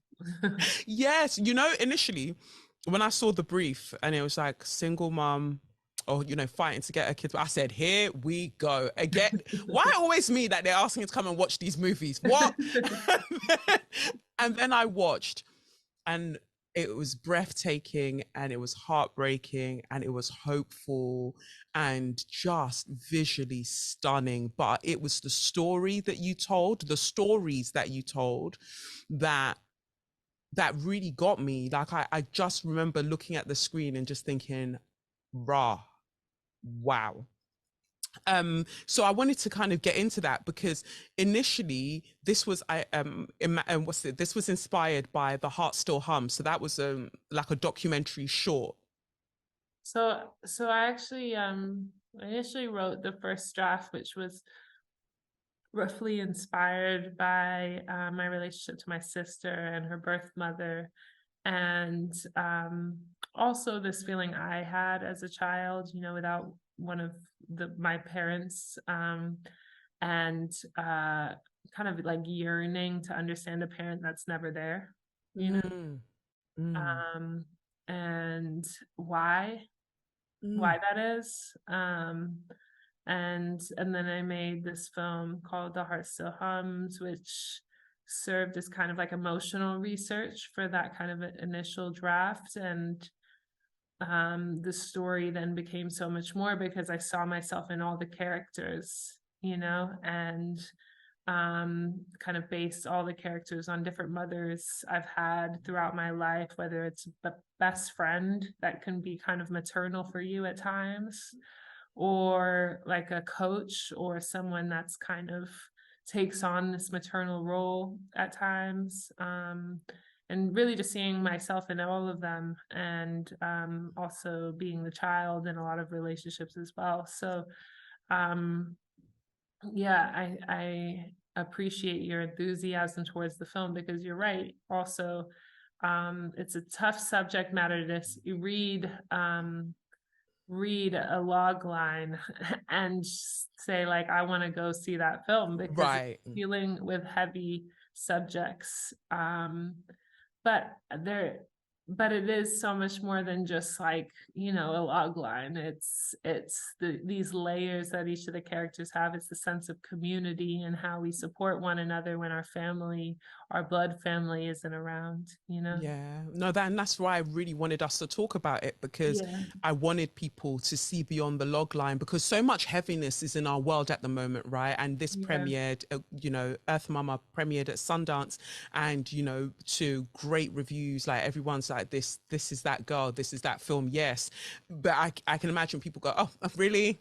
There's so much heaviness in the world. Why do I need to see this? No, you need to see this. And this is why I wanted to talk about it on a podcast, that people need to see this, because the tenderness that you kind of caressed each of the characters with, even the characters that we would have thought, they're a side character, it's like a subplot, it's not really everybody was dealt with such care. And why that care is so important to me, that I wanted to touch on with you, is, as somebody that kind of grew up with a parent who wasn't there in terms of my father, the question is always why, and the why weren't you there, and also why wasn't I enough, and we watch a parent a mother grappling with the children are enough. It's me, like I'm working on me, why I can't feel like I'm enough for them. And then seeing Gia as the protagonist grappling with all of this, but the state also making it much harder for her to attain the metrics that they've set in order for her to even see her kids. Yeah, exactly. And this idea, well, it's not an idea, the measurements are, the same for everyone supposedly, but they're kind of, they're not adjusted for people's different cultures or communities or just different personalities even. And so what it means to be fit to parent, while that is, forever adjusting based on who you are in your family circumstance, it doesn't adjust with you. It does not adjust with you. So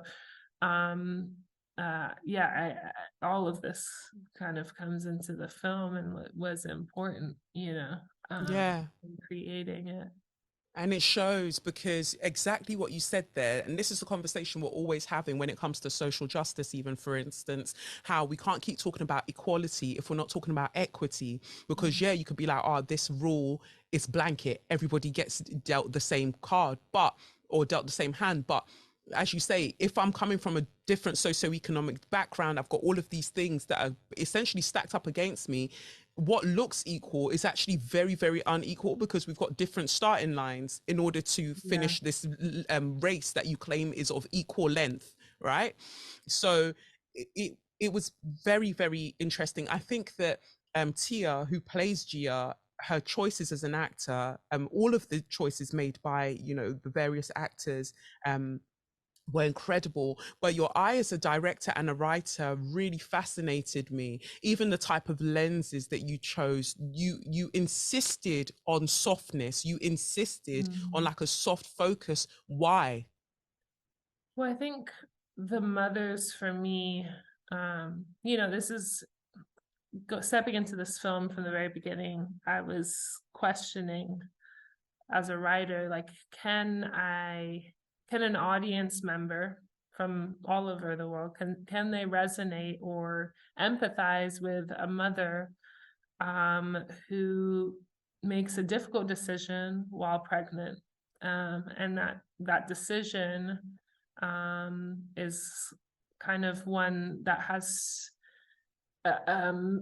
it wavers your moral compass, as you're watching the film, or just in life, and so that was kind of the question I entered writing with.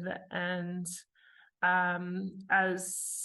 so when I was making the film, I wanted to bring audiences into that decision in a way that shows the layers of difficulty, the layers of humanity. And she's not, a bad mother just because of one decision. It's layered.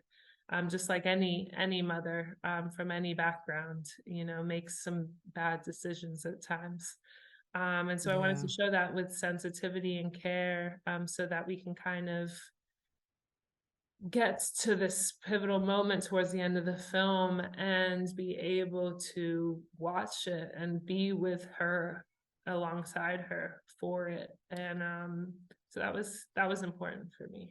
And it shows, and I'm glad it was, so that you can see your intentionality in literally each shot, each decision made in terms of what's said by the characters. It's so prevalent, the amount of, for me, the word is tenderness, that you kind of utilize and you share with the audience. Because there were times as the audience member where I wanted to pull away. I'm like, why are you doing that then? If you want them back, why are you doing that then? But you craftfully bring us back. You're like, no, because this is how so many times people walk away. Society walks away from mothers like these, from people like this. They walk away at this very point where the character's not doing what you want them to do, and you need to ask yourself, like, so is my care, is my compassion only limited, capped, where somebody's doing what I want them to do, right? And so it was just really interestingly done, and the music was beautiful. You know, like all of the choices, like you're really out here. Well, yeah, we got like an incredible composer on the film, Kelsey Liu, who this is her first time doing a feature-length film, but has composed other pieces and obviously is a great artist in her own, right. But she poured a lot of herself into the sound, there's elements of heartbeats just kind of fluttering in and out throughout, which is a mixture of sound design, but also music. There's elements of just feeling like children in the background, and this how that can be sweet and nostalgic, but also haunting. Yes. Yeah. And so we played a lot with that, and there's also an element of improvisation and intuition from Lou, as a composer, but also who she brought in and how she had them kind of improv over the visuals. The finished cut, I think, is a really fluid feeling that kind of taps us into Gia's inner world and what she's going through as she's going through it. And there's this kind of like hum in the sounds that is something that kind of taps back into that short doc, which is when someone said that her body, when her child was taken, or when she gave a child up for adoption, her body wanted to hold her child, wanted to be close to her child. And she said, like, her soul used to sing when her baby was in her belly. Her soul used to sing, and then it just wept and wept and wept when a child went away from her, and then now it's kind of humming. And I thought that was like so poetic, but also like I feel that in my body when she Yeah. says that, And it just never stops longing, right? It just never stops yearning for that which it created. And on a closing note, because I just find your work so fascinating, so I have two questions. One is, what does water mean to you? Water features heavily in this, and I think about, the amniotic fluid. I think about that, the literal sense of the water, but then, and people talk about water being thicker than blood, but never really finishing what the sentence actually is. But or blood being thicker than water, rather, but not really understanding what's being said by that. But yeah, what does water mean to you? Because there was some beautiful, really, as you say, haunting scenes where water is there, and then we move into a forest, and then we're with earth. So it's like water, earth, but water was really prevalent. Yeah, I think I guess I'm thinking a lot about this kind of this water that kind of leaves your body as you're giving birth, and this kind of like it's what we need to survive, but it's also what we pass, we're passing through us, and as she's giving birth. And so when she gets to the end of the film, you see this epically long shot of her at the water's edge, and it's almost this like an extension of that longing for something that has passed through her. Yeah. um, and that's what I get from it, in a simple way. Yeah, it's beautiful. I mean, I don't want to spoil it for people who are yet to watch Earth Mama, because I wanted to talk about tarantulas. But I won't spoil it. But even the imagery of that was beautiful. And then, yeah, I feel like finally, just on a closing note, what was it like? Like, this is your first feature, right? So what was it like stepping into things, going, I'm doing this. So for Kelsey, first time doing a score for, a feature, but you writing and directing this feature, what's that process been like? I mean, it still feels kind of surreal. You have this little idea in your head that kind of just is there floating around. and it feels too big to ever like complete, but it's just there, you know? And you try to take a little step forward and then you're like, oh, it's terrible, like forget it. And then like something else, you're like, oh, but maybe if I adjust it like this, and then you're like, oh, it's terrible.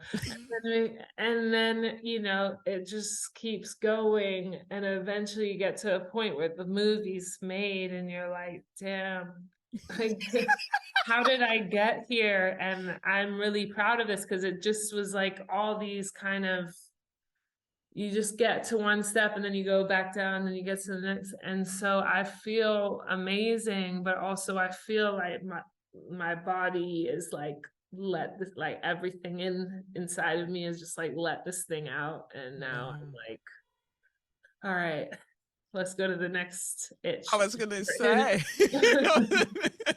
say, because now you caught the bug. That's like, okay, well, I'll make another one. Like the adrenaline is like, yeah. Rest. So, so I'm trying to figure out how to slowly work on the next thing, but not overwork myself at the same time.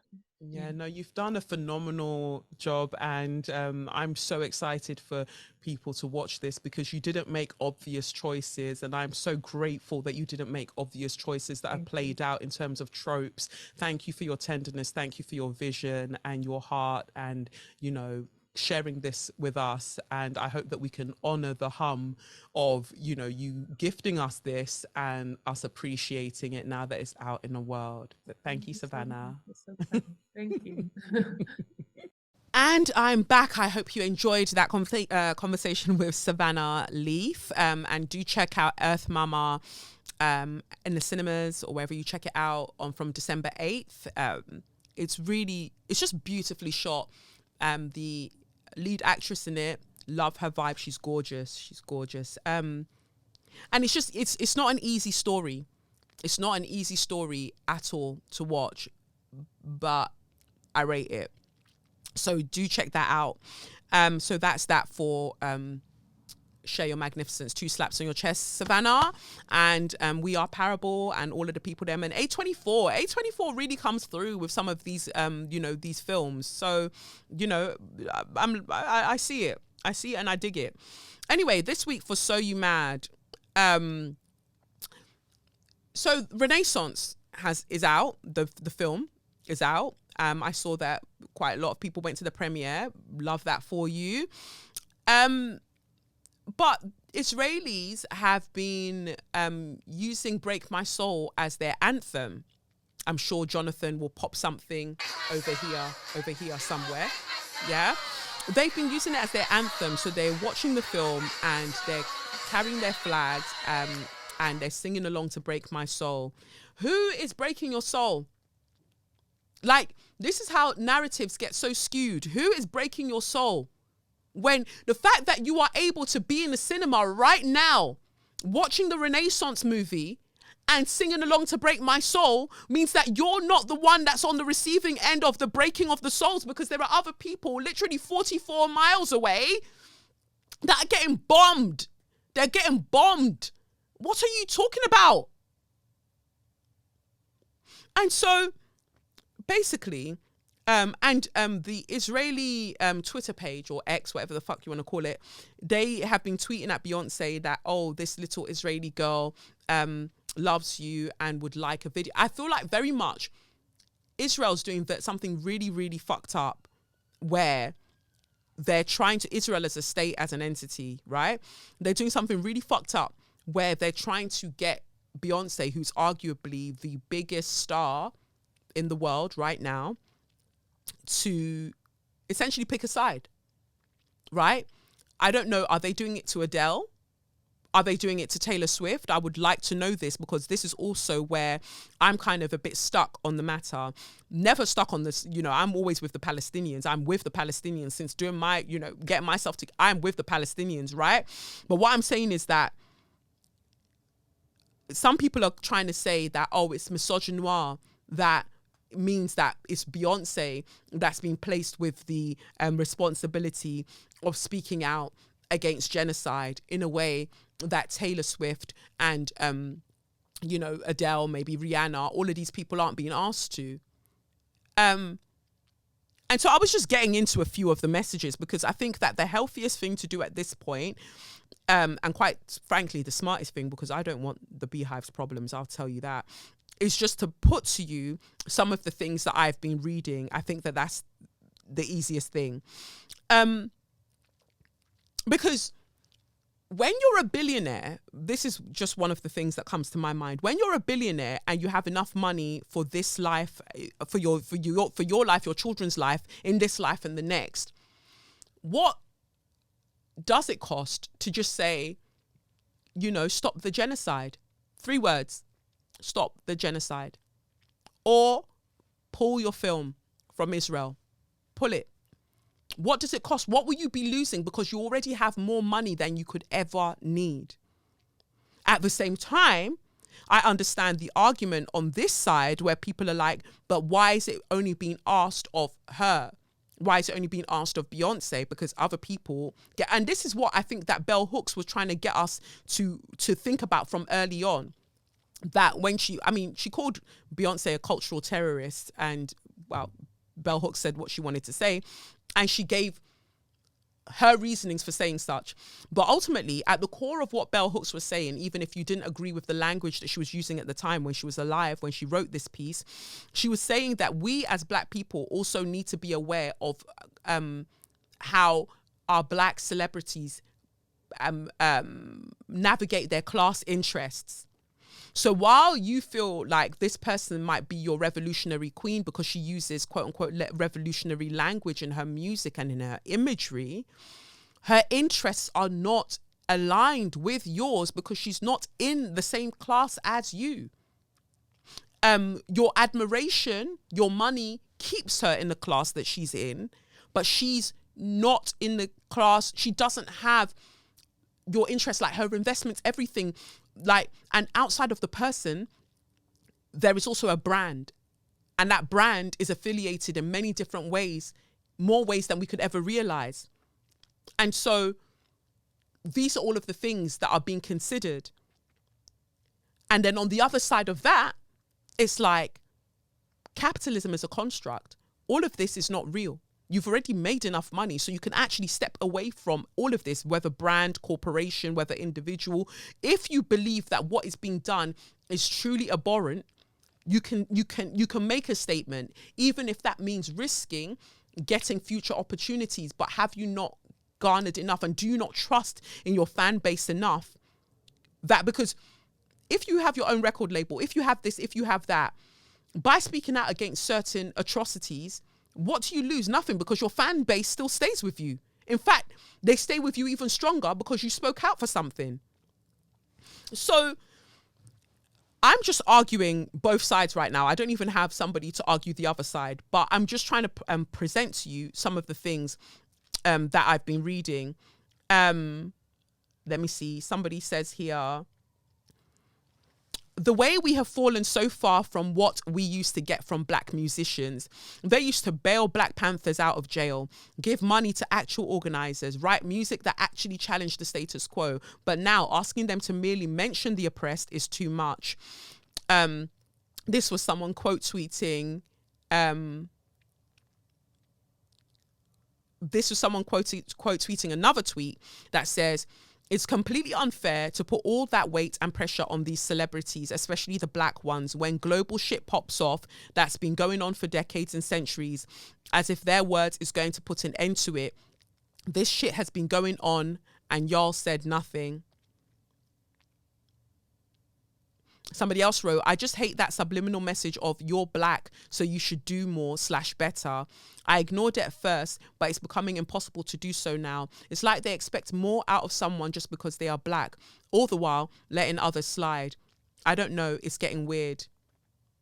And then somebody else wrote, and it happens every time a big global issue happens. Somebody countered it and said, no, it isn't. People with global voices really do have the moral obligation to use them to make things better. That's just life. No getting around it. Right now, I'm wondering why the world's biggest stars are nearly universally silent on the matter. Somebody else wrote, Two black billionaires, living legends, can't advocate for justice. How sad. How sad. Somebody else wrote, icons like Josephine Baker and Nina Simone, etc., didn't just pretend to be activists. Celebs speaking out has made a huge impact before. You just don't know about it, like destigmatizing AIDS. What's the point of power and influence at her level if not to speak up? Somebody else wrote, coddling billionaires like this should feel embarrassing, as if they are ever going to take care of you. It's unfair to have all this money and refuse to speak on these issues. And, you know, what else did I say? Somebody says, if y'all didn't worship celebrities and hang on their every move, neither side wouldn't be in a tizzy. Just accept that 99.9% of them talented opportunists with very little moral consistency, and treat them accordingly. B was using black liberation speak to promote capitalism. Well, somebody wrote, misogynoir shows up in many ways. Fans pressuring Beyonce to pull her film out of Israel. They wrote it in inverted commas because it's a fake entity. It's not one of those ways. And I can't believe people are trying to say this. Celebrity worship really does cause brain rot. Well, I would just like to know what your thoughts are on this. You know, on Spotify, you can comment. On YouTube, you can comment. You know, YouTube on Tuesday at 5:55 p.m. We will be chatting about, we'll be chatting live when this comes out. But I'd like to know your view on it, because one thing I've always found so fascinating, and I'm just going to be honest, is that some of the most gifted thinkers that I know, absolutely gifted thinkers, that on any other day, they can point out to you the inaccuracies, the inconsistencies with any other system and structure. The moment it comes to this particular person, they lack the range. They lack the skill. And I understand that it's because, you know, you hold someone so dearly, everything, you know, you hold so many memories with what they've created. They stand for so much more than music to you. I get it. It's the same way that certain black men feel about Obama, even though he's a warmonger. Like, I get it, because that's the first person that you've seen do this thing. So sometimes cognitive dissonance kicks in. And I know that you mentioned a lot about what Beyonce does behind the scenes. I hear it. Sometimes though, there comes a point where you can't do enough behind the scenes. You have to step out and say something. And it's now not a case about, oh, but I don't understand what's going on and it's complicated, because it's easy enough for TikTokers to understand and to break down for each other. 12-year-old, 13-year-old TikTokers can break down for each other what's happening. Why is it that the celebrity class are all mutually silent? Why? Collectively, they're all silent. Why?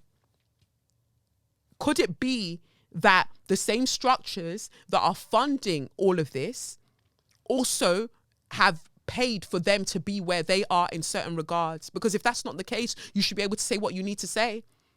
Because I also want to point out that there are the same people. There are people who will be commenting under my tweets about, oh, but didn't Kelechi rare, and didn't Kelechi rare, and they're the same people right now, some of them who are backing that, but why does Beyonce have to say anything? Oh, so Beyonce doesn't have to call something out, but I do? What? So you're expecting something of me with relatively little power and not very much money? Because remember, I'm still taking a bucket bath in my flat in Bermondsey. That's what I'm doing out here. Upon all my speaky spokey, that's what I'm doing out here. I'm still taking bucket baths. But somebody who has more money than they can use in this lifetime is not expected to speak out because, oh, but they're just a musician. You've got to choose. Are they just a musician or are they more? You can't keep moving the goalposts. And this is with me saying it lovingly. I have no skin in the game either way. You know, we've always talked about the fact that I'm not really a fan of anybody. So, but I do think it's interesting. And again, I'm saying this literally from a place of neutrality in this situation.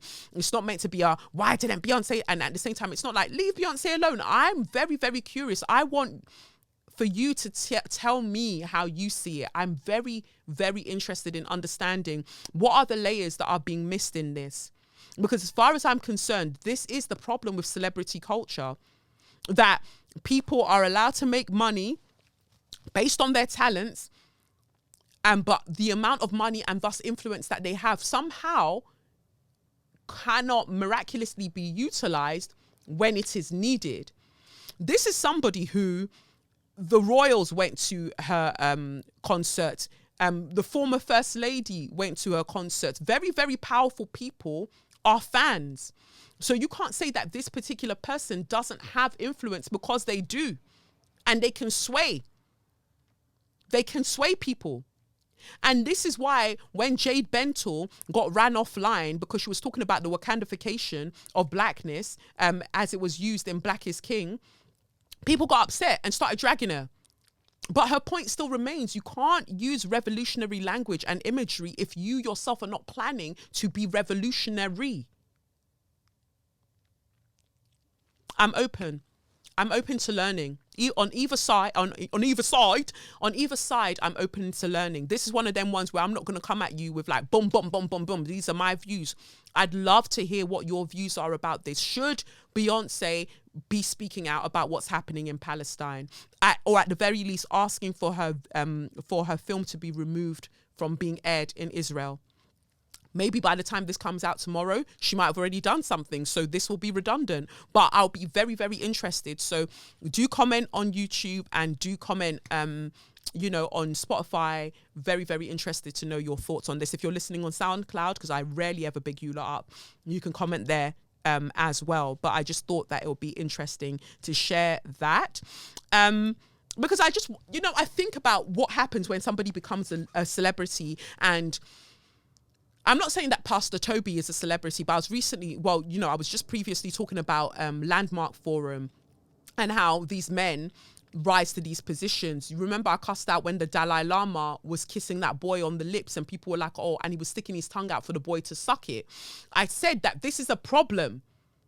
This is a problem when people assume positions of power within spiritual/religious structures, and structures that are meant to be for our betterment, and they abuse it and they abuse people. Pastor Toby is out there being invited on certain platforms. Again, black men inviting Pastor Toby onto your platforms, knowing the harm that he's caused because he drives this car, and people are going to his birthdays and celebrating with him. I just worry that black people will never be free. I worry.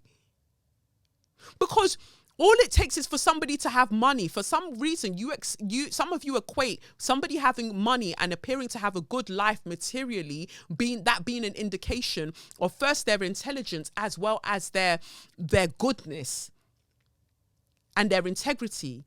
Meanwhile, they don't have any of this. It's in the gutter. So, woo! This is one of those episodes where there's a lot of deep learning to do. There is a lot of deep learning for us all to do. And again, I keep saying I don't have all of the answers, but I'm asking you to work it out with me. Like, let's work this out together, because the math is not mathing. It isn't. Let's work this out together. We've moved beyond the point of like judgment. Like, you're this and you're no. Show me you're working out, but I need you to be very, very, very honest with yourself. You can't come on here on a high and mighty thing and be like, oh, I don't need to explain this. Because what I'm learning, and so basically when I was in Nigeria, I went to go and see one of my spiritual mentors, one of my Ifa priests in the village. I had to drive for hours and hours and hours. I just said, I want to go, for me, just go and sit down. And imagine I traveled all of those hours. And I get there, and then we start our session essentially, right? And all they have to say to me is that all is well. All is well. You've been doing the work. Well done. I was like, well, this could have been sent in an email, but obviously I do other prayers and stuff while I'm there as well, and I needed to pick up my beads because I broke my other beads. So I needed to pick up my beads, and only I could touch them. So I had to do all of that. But then one of the things that they told me was that give up the need to be right, because you don't need right where you're going. And I knew that that was a conversation about ego, because I'll come here online, we'll come on to record this podcast, and I'll be doing bass boss to explain why I'm right about something, when it's actually like, you don't need right where you're going. And recently I was tussling with somebody via email, and I knew the points I was making was right. And even my brother said to me, and I think my mum as well, because when I'm going through it, anything, whatever part of my life, whether it's professional, personal, romantic, my mum's I'm going to be sending screenshots and having conversations with her back and forth. People are always surprised by that. Like, I talk to my mum about a lot. So anyway, they basically said the same thing to me, that just because something is true doesn't mean that you have to be the one to say it. Sometimes let people arrive at their own conclusion. And I was like, yeah, but I needed to, because blah, blah, blah, blah. And they were like, yeah, you're not in the wrong, but sometimes think about how much people's spirits can take at a particular time. And I think about that now, while I could give you my very, very direct view on what is happening with celebrity culture as it then pertains to black celebrities and the structure of billionaires and all of those things, it would be futile, because I already know what I think, and I don't need to be right in this regard. But I want to know what you all think about the situation. Would be very, very interested. So that's that for So You Mad, I guess. Straw of the week, aka Suck Your Mum. I was gonna talk about very briefly Keir Starmer praising Margaret Thatcher. I think at this point, some of you might have arrived at that conclusion much earlier than I did. There's no redemption for Keir Starmer. He's actually a dickhead. He's actually a prick. He's actually disgusting. Thatcher, who ruined so many people's lives. Thatcher. That bitch. Okay. Whatever. And then finally for Straw of the Week, aka Suck Your Mum, Nia Cerise and Timothy Bayon. Nia is some kind of, they're both prophets and prophetesses in the church or whatever. Anyway, she's done some really problematic things over the years. Again, black Christianity relies a lot on white supremacy, and it's scary, because there are Christians that I know who are actually just like absolute dons, who don't move wayward like this, but they are actual black Christians who practice white supremacy, and they treat Christianity like white supremacy treated Christianity, in the sense that it's a business model. Christianity is one of the most lucrative business models one could have. If I packed up what I'm doing today, I think I'd be a sick preacher. I could go and start a church and I'll be raking it in. Why? Because just the same way that the Landmark Forum, just the same way that Pastor Toby and all of these people, all of these quote unquote gurus that have like private jets and all of that, they are feeding off the need for people to gain answers. They are feeding off the need for people to find some kind of belonging. And that's sad. That's sad. All of the people that go off using Christianity as a business model make a lot of money from it. But that can only work because of white supremacy. All of your favorite millionaire pastors, I dislike them all. I dislike every single one of them without reservation. I do. That's not to say that sometimes they don't have bars. That's not to say that they don't say something that sometimes hits. But I'm like, for you to be comfortable being a millionaire right now while your congregation are going through it, and every time you're encouraging them to spend more and more and more, you're a raggedy bitch. You're a raggedy bitch. Anyway, these two recently, well, they got engaged and they're now working towards they're getting close to their wedding date, which is going to be streamed actually. But the only way that you're going to be able to see the stream is if you sign up for this course that they're offering. Remembering that they're engaged, they're not married yet. They're engaged, they are not married yet. They're doing a masterclass. It's a masterclass it's called the Kingdom Relationships Masterclass. Singles, early bird price is £350. Late price is £500. Couples, early bird is £299. So you get charged less if you're in a couple, therefore telling you that your life is raggedy because ain't no man wants you. Late is £650. Okay, so they're charging you more if you're a couple and you sign up late. With Prophet Timothy and Prophet Nia Cerise. How do you not even give yourselves the title of prophets? What have you seen? You're prophet, but you didn't see that this was a fucking ridiculous idea.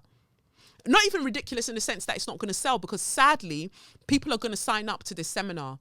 They're going to sign up to learn how to have a relationship, how to get a husband, how to get a wife, more so how to get a husband, because guys in the church don't really worry in that same way. Guys in the church are some of the most vile beings, because they'll absolutely still go around and fuck around and then be saying God, God, God, but they're still messing people around.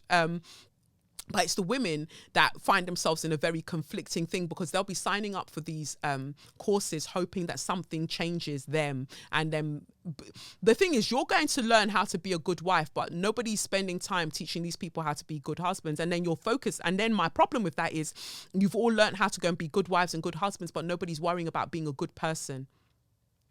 Like beyond your roles of wifedom and husbanddom, you're not concerned about being a good person. That's scary.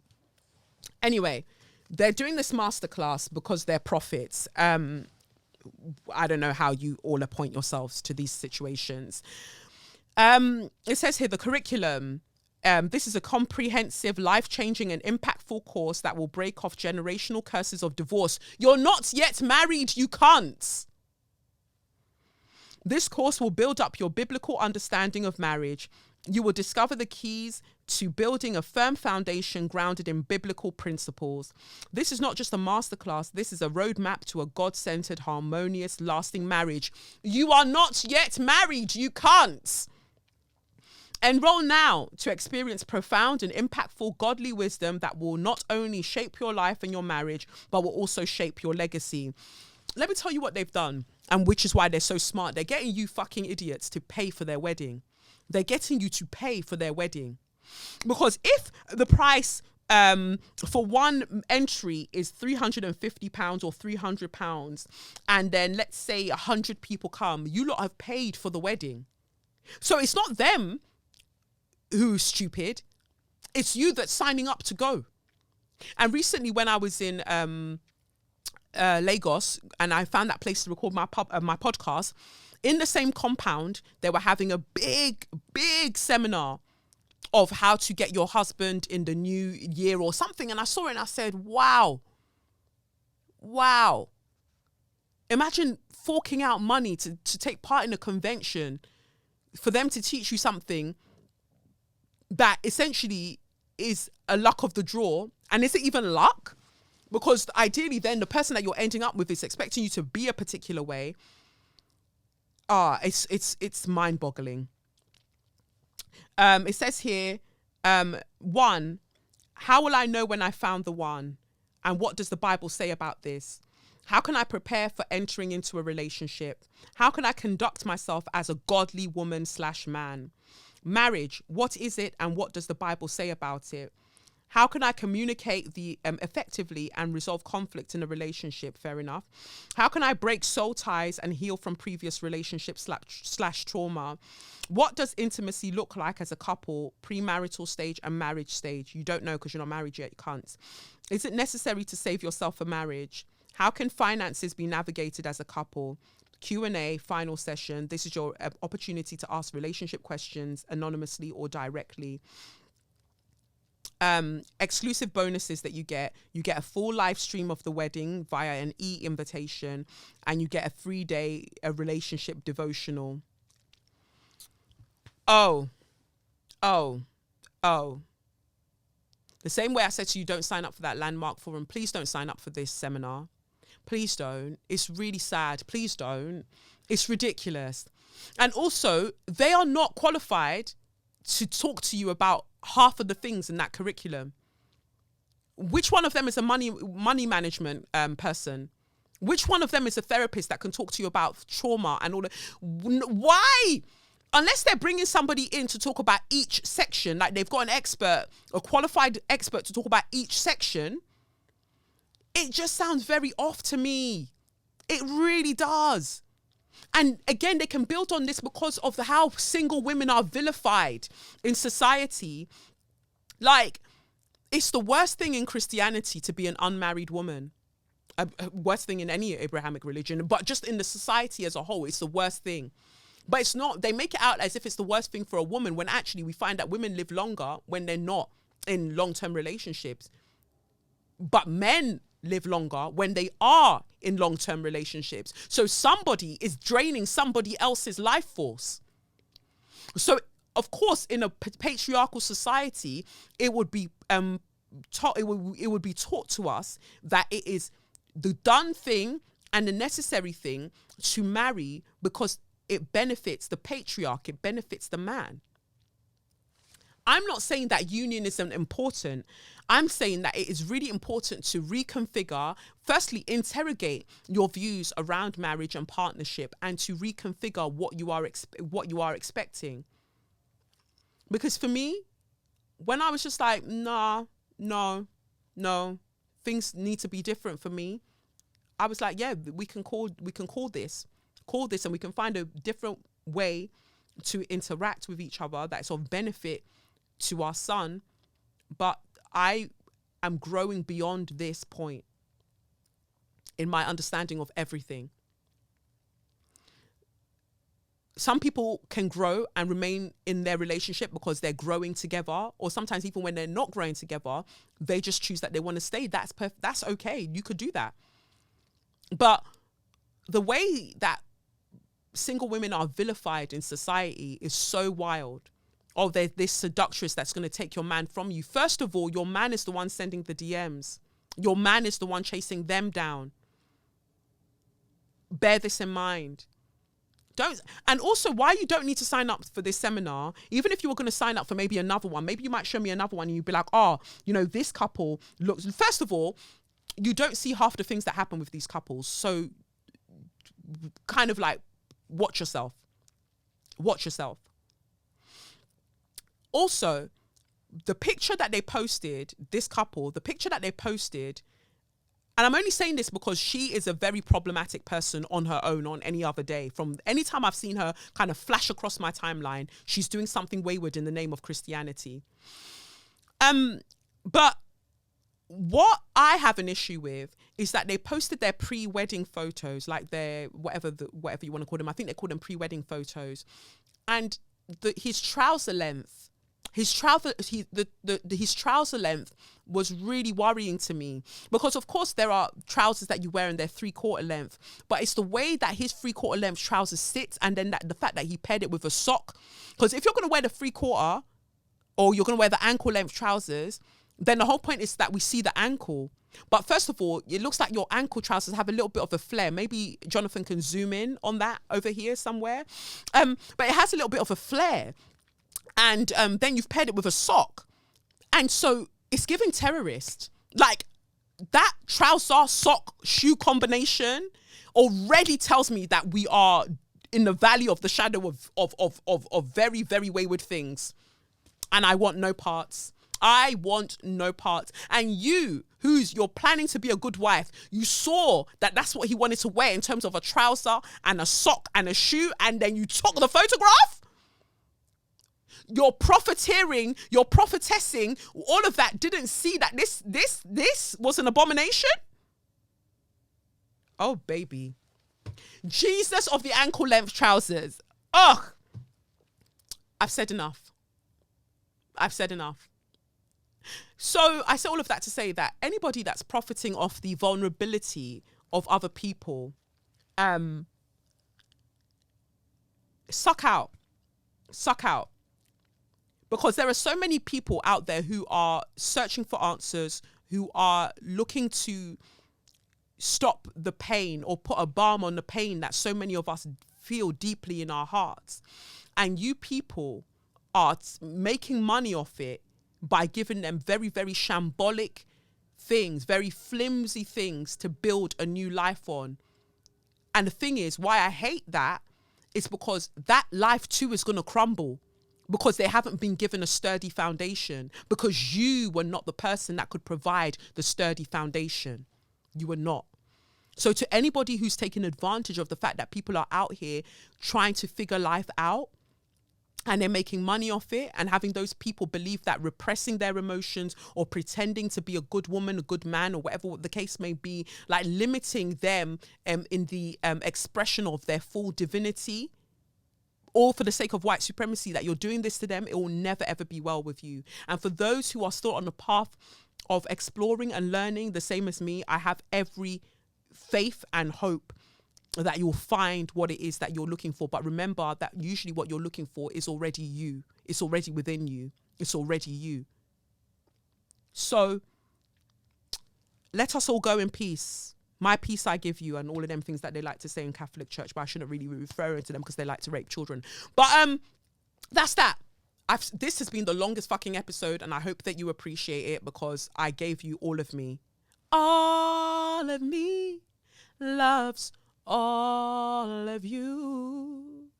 Love your curves and all your edges and all your perfect imperfections. Big tune. Although, no, let me not start on Chrissy. That's it. It's been real. I love so many of you so much. We're figuring this out together. Life can feel messy, but in the mess, there is beauty. Remember to chop wood, carry water. We'll figure something out. We'll figure it out. Free Palestine. Stop the genocide in Congo. Stop the genocide everywhere. We need to get rid of the political class because they're not serving us. We don't have to choose between the lesser of two evils. Nobody's coming to save us. We have the responsibility to save ourselves. I've been Kelechi Okafor, and this has been SYM, officially known as Say Your Mind, unofficially known as What? That's right, Suck Your Mum. Thank you to Savanah Leaf for speaking to me about Earth Mama. Big up yourself, Sally Manners. Big up baby girl that wrote in, and big up me, and big up Kamara Chisuoro Anyi. Yeah, may God's grace be sufficient unto us all. All right, catch you on the flip side. Peace. It's the Benz Brunani womanist, baby boys, baby girls, you need to hear this. Sit down, receive this realness. Make sure your cup's ready for the tea, we are go sip it, yo. Hard time scrolling for your long shorts. You might learn something you never know. Kelechi fine, and she's one of a kind. Don't say your mind, say your mind.